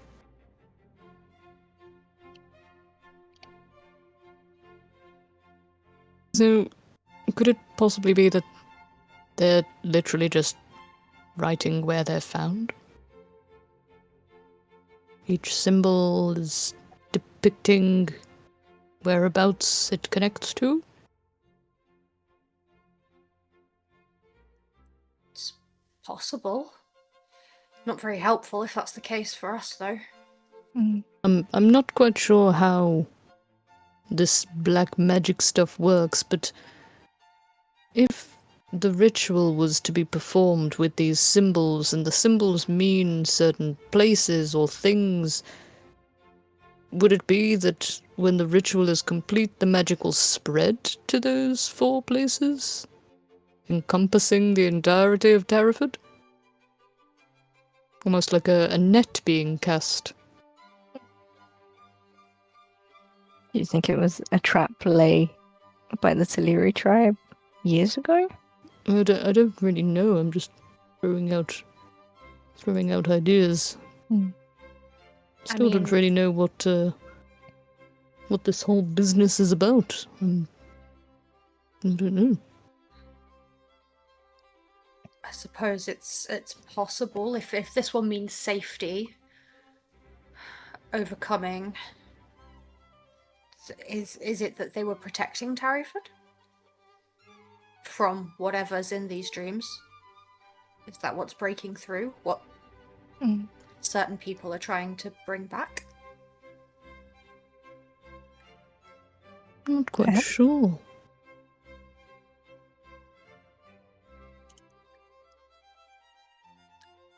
Jane's going to turn to Meg and...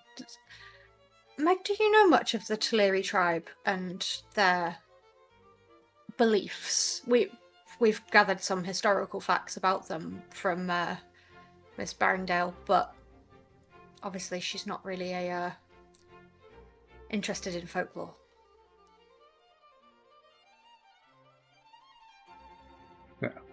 I don't know. I don't know of this Teleri you speak of.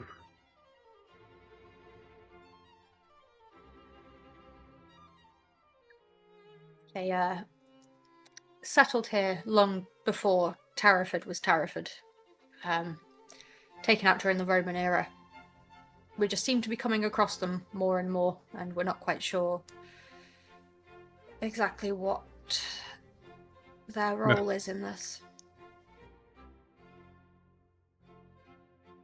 That I can't help you with.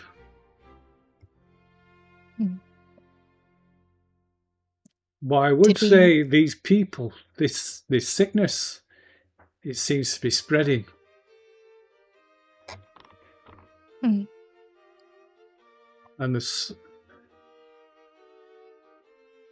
to my mind, the source of something that would help them, a source of whether I would call it a cure, but is in that dream. You're suggesting we take something from a dream and bring it back to reality? If such a thing were possible.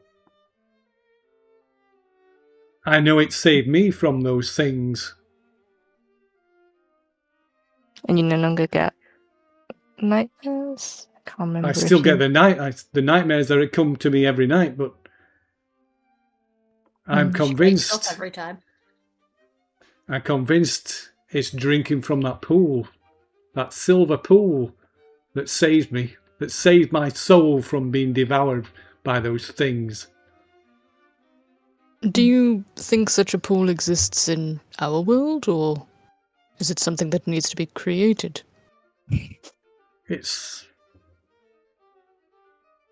in the dream, Reverend. Do I need to speak it? How plainer can I speak it? No, I understand. It's in the dream, but is there a way for us to get this mystical silver liquid into our realm to help those afflicted, or must they traverse the dream world? If you can figure a way to bring it from the dream, then maybe you can help them. I think, Reverend, what she might be suggesting is that we need to find our way back into the dream. We have to go deeper. Perhaps no more falling into endless pits this time. Hey, that wasn't my fault. That was Captain Stone. That's my story, and I'm sticking to it. Someone not here mentioned my to name. defend himself. Your ears are burning. Hmm. Can I ask old Meg, with these symbols, is there a way they connect literally? Do you think they form some sort of larger character or word? Drugs. Okay. I thought you said drugs then. Drugs. No, she Yes, it means shrugs and says, Psychedelics. Oh, I thought he said drugs as two. Okay. Clearly. Okay. clearly they have some meaning, but it is beyond me. Do you know? I'm probably going to offend her here because I can't remember what she does. As a,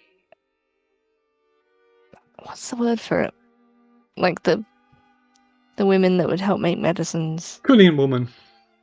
Yes, as a cunning woman, would you know what the use of heather, hawthorn, ivy, and Ivy. ash would be? Such things have many uses. It depends on the situation. In a ritualistic sense? Do they have any medicinal properties? I'm no caster of rituals or spells. I make poultices and You're the charms. only one in town that has a vague knowledge of this stuff. Not that I know of. People Do you come know- to me that can't afford the ministrations of the doctor or the apothecary. Mm.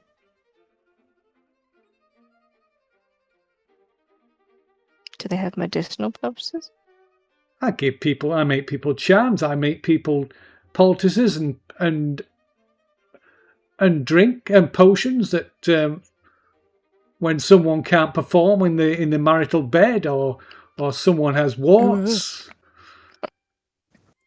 that can't be shifted.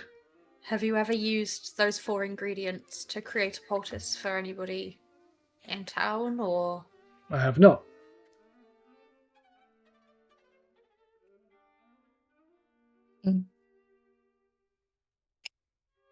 Do you think? Perhaps. Oh, go on. I was just gonna say, do you think combining these elements might make a poultice that might help people? Or would it just make mush? It could do that. Not that I would think. As you are, I already told you my opinion. If you want to help these people, you need the silver fluid from the dream. The dream. I think we need to find a way to get back in there Yes, thought. quite. and take Perhaps. something with us. Yes. If it were possible to have some sort of light source that was very dark. Mm. Maybe fall asleep holding a box of matches or something. I don't know. We didn't have any of our stuff on us when we fell asleep and woke up there before, but the ritual that the Teleri carry out, the account we had said that they could have taken an unwilling participant if they wanted, so perhaps we could take items that way if we completed the ritual. Perhaps. And, add a 3rd ritual to our bank of successful rituals. Girls' night. I think, in fact, I'm not going to make a. So I think with that, as you say that, Miss Radcliffe, it's it dawns on you this is again, maybe this ritual is a means to physically transport things back and forth into this dream world. So we would want to use it to get into the dream world and take the cure, whereas evil people might use it to bring the creatures, perhaps. Well, the ritual claimed the priests were using it to With their god? to commune with their god. Yeah. Does their god perhaps have wings? Batman. Person. Or Mothman. Or tentacles. Right. Well, A lot of knowledge to take back. yes, we thank you for your time, Meg. We greatly appreciate your assistance once again. I'm sure once this trouble is finished, we will bother you no longer with our odd questions and investigations. Perhaps we should only visit as friends? Mind you, pay heed to my warnings this time. And she kind of looks up, and as she hears you hear the first patters of rain falling on the cottage roof, and she like draws a shawl up around her shoulders. And I'll be going inside now. Very well. And she gets up from pushes herself up out of a rocking chair and shuffles inside the cottage and closes the door. All right. Well, back to the pub with plenty of knowledge and a death wish, Yes, apparently. a heavy task ahead of us. Indeed. Are we really that surprised? What is a week in Tarryford with that little self-sacrifice? Just a little Uh-huh. ritual. We went on a holiday last time for a wedding and we still ended up with sacrifice. Can't escape it. You can take the woman out of Tarryford, but you can't take the curses. Okay, so you're heading back? Ease. Okay, so it is around about midday then when you return to Tarryford and rejoin your friends in the Four Feathers. Yeah, I feel like Yep.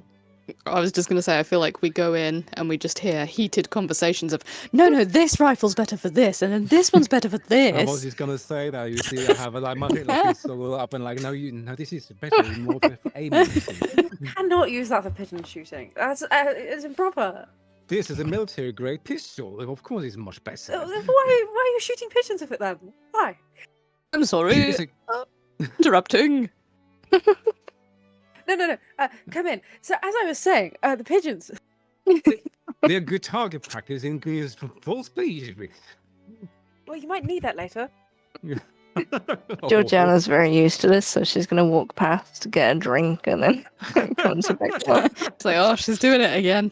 Okay, so Georgiana, as you kind of walk past and go into the kitchen to get a drink, and as you do, you're surprised as by my Mr. Dibner, who emerges from the cellar. Oh, sorry, Miss Wentworth. Oh, are you having a break? No, the job's done. That was awfully quick. Faster than expected. I shall let the others know.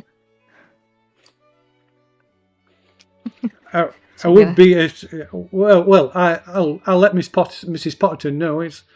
And he kind of, if you excuse me, he kind of walks past and you all see Mr. Dibner come out into the bar and say, "Begging your pardon, Mrs. Potterton, but the work's done." Oh, jolly good. Wow, that was rather quick. It was a little easier than I suspected, Miss. I'd be careful. Be careful you don't dirty your clothing though. There's a lot of this like oil, this black oily substance. Yes, you did stay away from that, like we instructed. Oh, I did, Miss, I did. But yes, you were right. There is some kind of old passageway beyond there. Secret tunnel. Well, perhaps you could stay and wash yourself up and take a break. We might need you depending on what's down there. But rest your feet for now, and then Oh, if nothing right, you are, else miss. happens, then you can take the rest of the day off. Right, you are, miss. I'll do just that. And you can see him kind of glancing over at the bar. He uses the keg there as like goo in. Oh, Oh just no! not that delicious. barrel. At this point, if we haven't taken that barrel outside and put it in a hedge somewhere,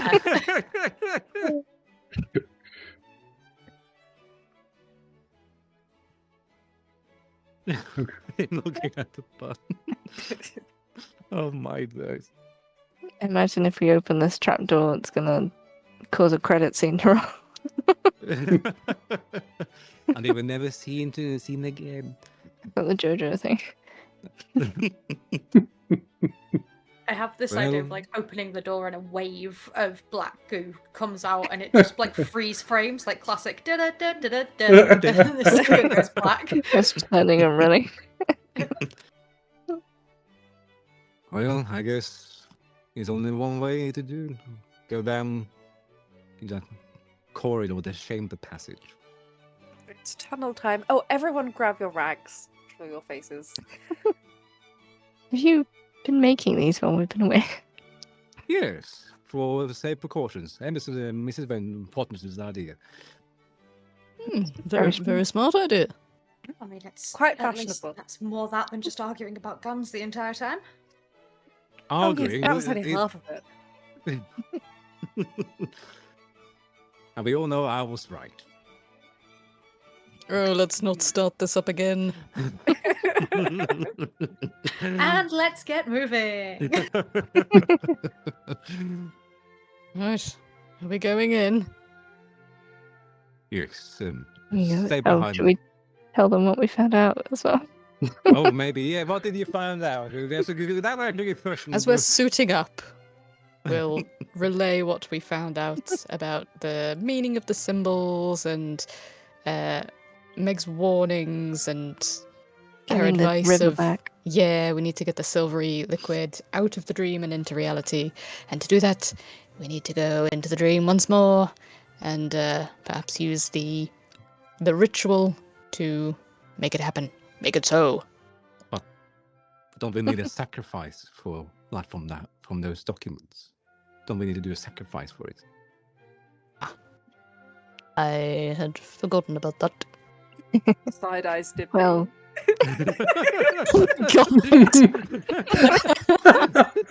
On second thought, maybe we should have a beer or two or three. he's just drinking and he's like, I love my life. I love my life. Jane We're walks just up like- behind him with a candlestick. Like, What have we become? Oh no, Mr. Digby, no. You can all everybody. I think you've all read that thing, so you can all make an idea roll. Okie dokie. Yeah. Ooh. Damn, you guys got it. Oh, all that gun talk. We smart. I'm too busy Okay. looking at Digby. maybe Digby gives you like kind of like a sneaky side look. He's heard the rumours. He's seen on the bathroom wall for a good time. Give Georgiana Wentworth a call. Oh no. Phones don't exist. Send a pigeon. Send a picture. it's just your address. It's just your phone Send a address. carrier pig. Okay, so it mentions sacrifice. It doesn't mention, like human, Like like blood sacrifice. yeah, a blood sacrifice rather than like actually murdering someone or taking a life. Okay. Okay. Siphoning blood. We can stab ourselves. Ooh. It's fine. So we we check this before. Kill little man. Just before Georgian Yeah, about to slit his throat. She's preparing with a butter knife.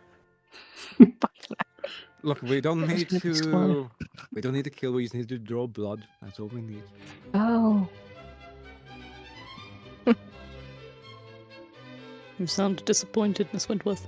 It's been a long week. This has been 2 days, Mrs. Wentworth.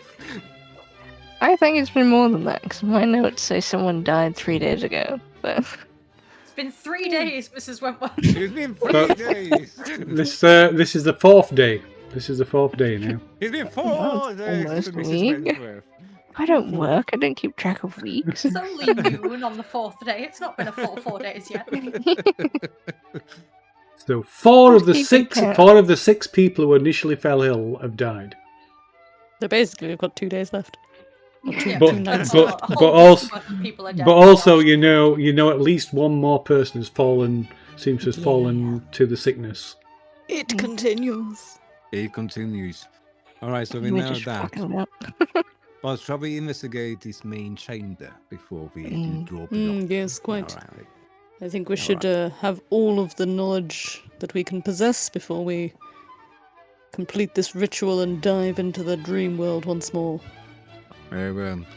Mr. Digby, don't let anyone else get inside the file of feathers while we are down there, right? Oh, right, you are, sir. I'll keep an eye on the door.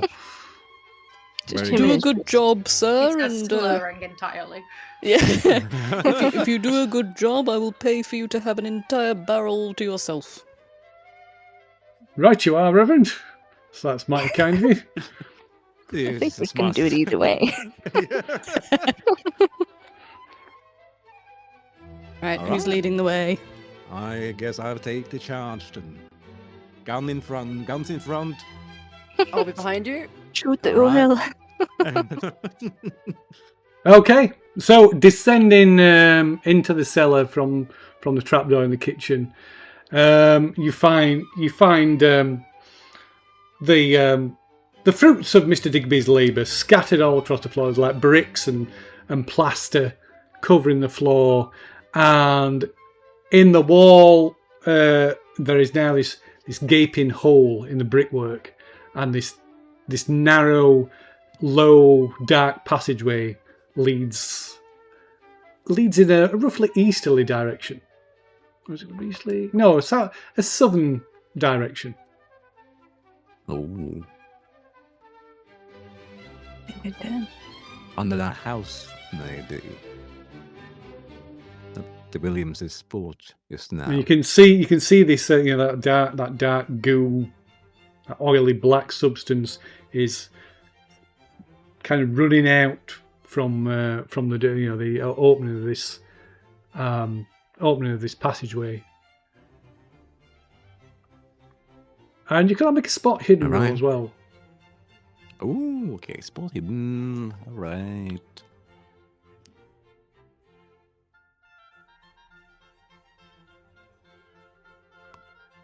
Oh wow. Ooh. About everything. Emma is clearly too excited to pay any attention to small details. It's because you said guns at the ready. She was like, Yeah, it's like- I have so many guns. Which one should I get ready? Which is probably making Must not Captain take Stone this nervous. big gun.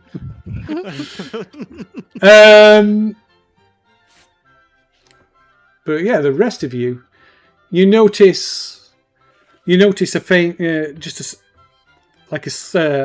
drip coming from the like ceiling of the tunnel, and as you look closer, in defiance of gravity and Sir Isaac Newton, Miss Wentworth, you see there is a stream of this ebon liquid that is running along the corridor's ceiling. And not a single... gravity? Indeed. And not a single drop drips from it until it reaches the opening in the wall, and from there it seems to remember to obey the laws of physics and drips from the ceiling to form this growing pool of liquid on the ground that is seeped through the door and is slow and spreading across the floor of the cellar. Mhm. Okay. And noticing this and realizing this, you can make a sanity roll. Oh, shit. He did say you were far too sane. Yeah. Okay, that's fine. You don't lose anything. Whether you convey this to the others or not is up to you. Anyone else see that? So everybody who Sure. passed, maybe saw the oily, this substance dripping from the ceiling, but didn't maybe realize the relevant, the relevance of it.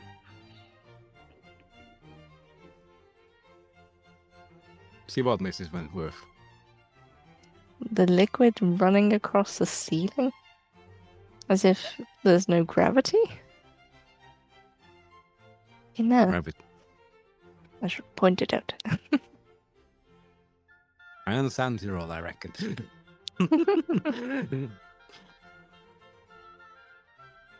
So yeah, if Miss Wentworth points it out, you do have to make a sanity roll.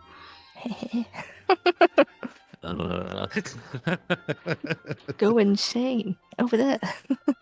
Oh! Yeah. Nice. Okay, so you lose none.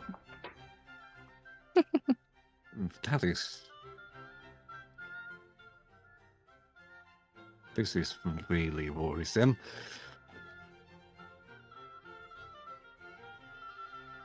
Okay. Right, let's keep going. Okay, so this passage is really narrow. Only barely enough room for one person to walk down it without turn to the side. But if you wish to avoid this substance dripping on you as you step into the opening, you'll have to kind of push your back up against the wall and slide down the passageway. Okay. Does anyone have an umbrella or a parasol or anything? I have a fan. Is that helpful? I don't know if the rivulets of black ooze are too vast to be contained by a simple fan. Should have bought a bucket. Well, after you, Captain Stone. Yep. Suck in that gut. Yep. Okay, so if you have a size of 45 or lower, you are kind of slim enough and small enough, of small enough stature to be able to easily circumvent this being dripped upon by this stuff. If you haven't, then you will have to make a dexterity roll.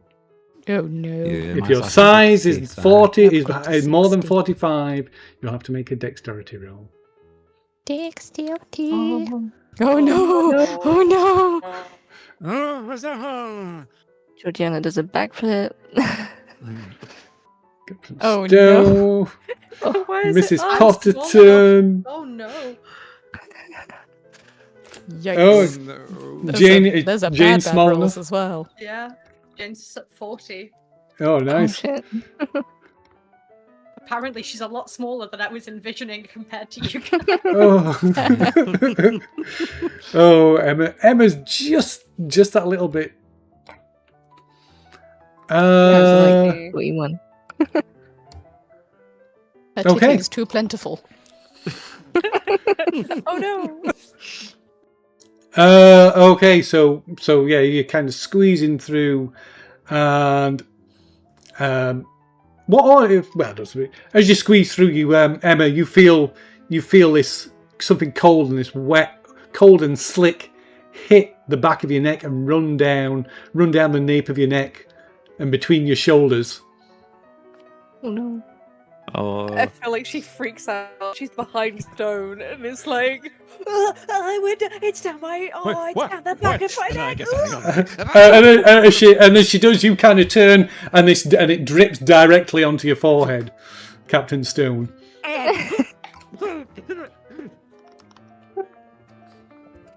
oh, now I got something on me as well, Mrs. Oh, Potterton. it's on your face. It's on your Yeah, face. it's on my. It's worse in your case.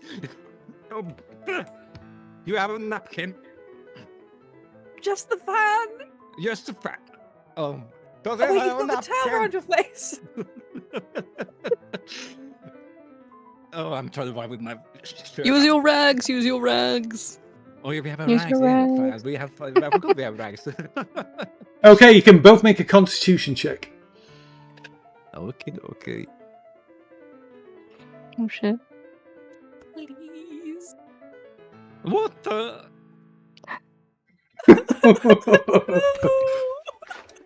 Well, I'm not They're gonna so use luck. high as well. Yeah, I'm not gonna use luck there. I'm still low luck. I'm not gonna use luck. No. So almost instantly, you become disorientated, and you feel a suddenly growing sense of paranoia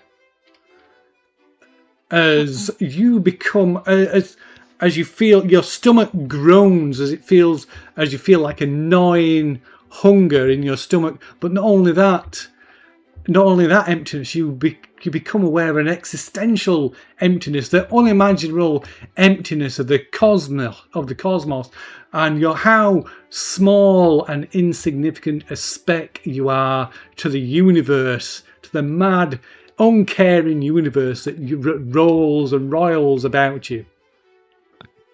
And you can both make a sanity roll. Oh Shit. boy. Oh no. They're both Oh. tripping balls. Yeah. What's going on? Captain Stone, you lose a point of sanity.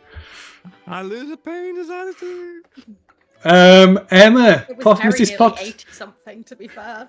Mrs. Potterton, you lose 1d4 points of sanity. Oh.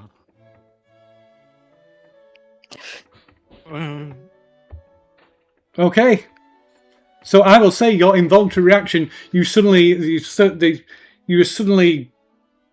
feel almost like a sense of claustrophobia. These people around you, clearly they have tricked you into coming down here. They are they've tricked you into exposing you. They've exposed you purposely to this substance. They are in league. They must be in league with people such as the Williamses. Maybe they intend to sacrifice you down here. And in a blind panic, you turn and run into the darkness. Oh no. Why is this no good? Oh no. Oh shit.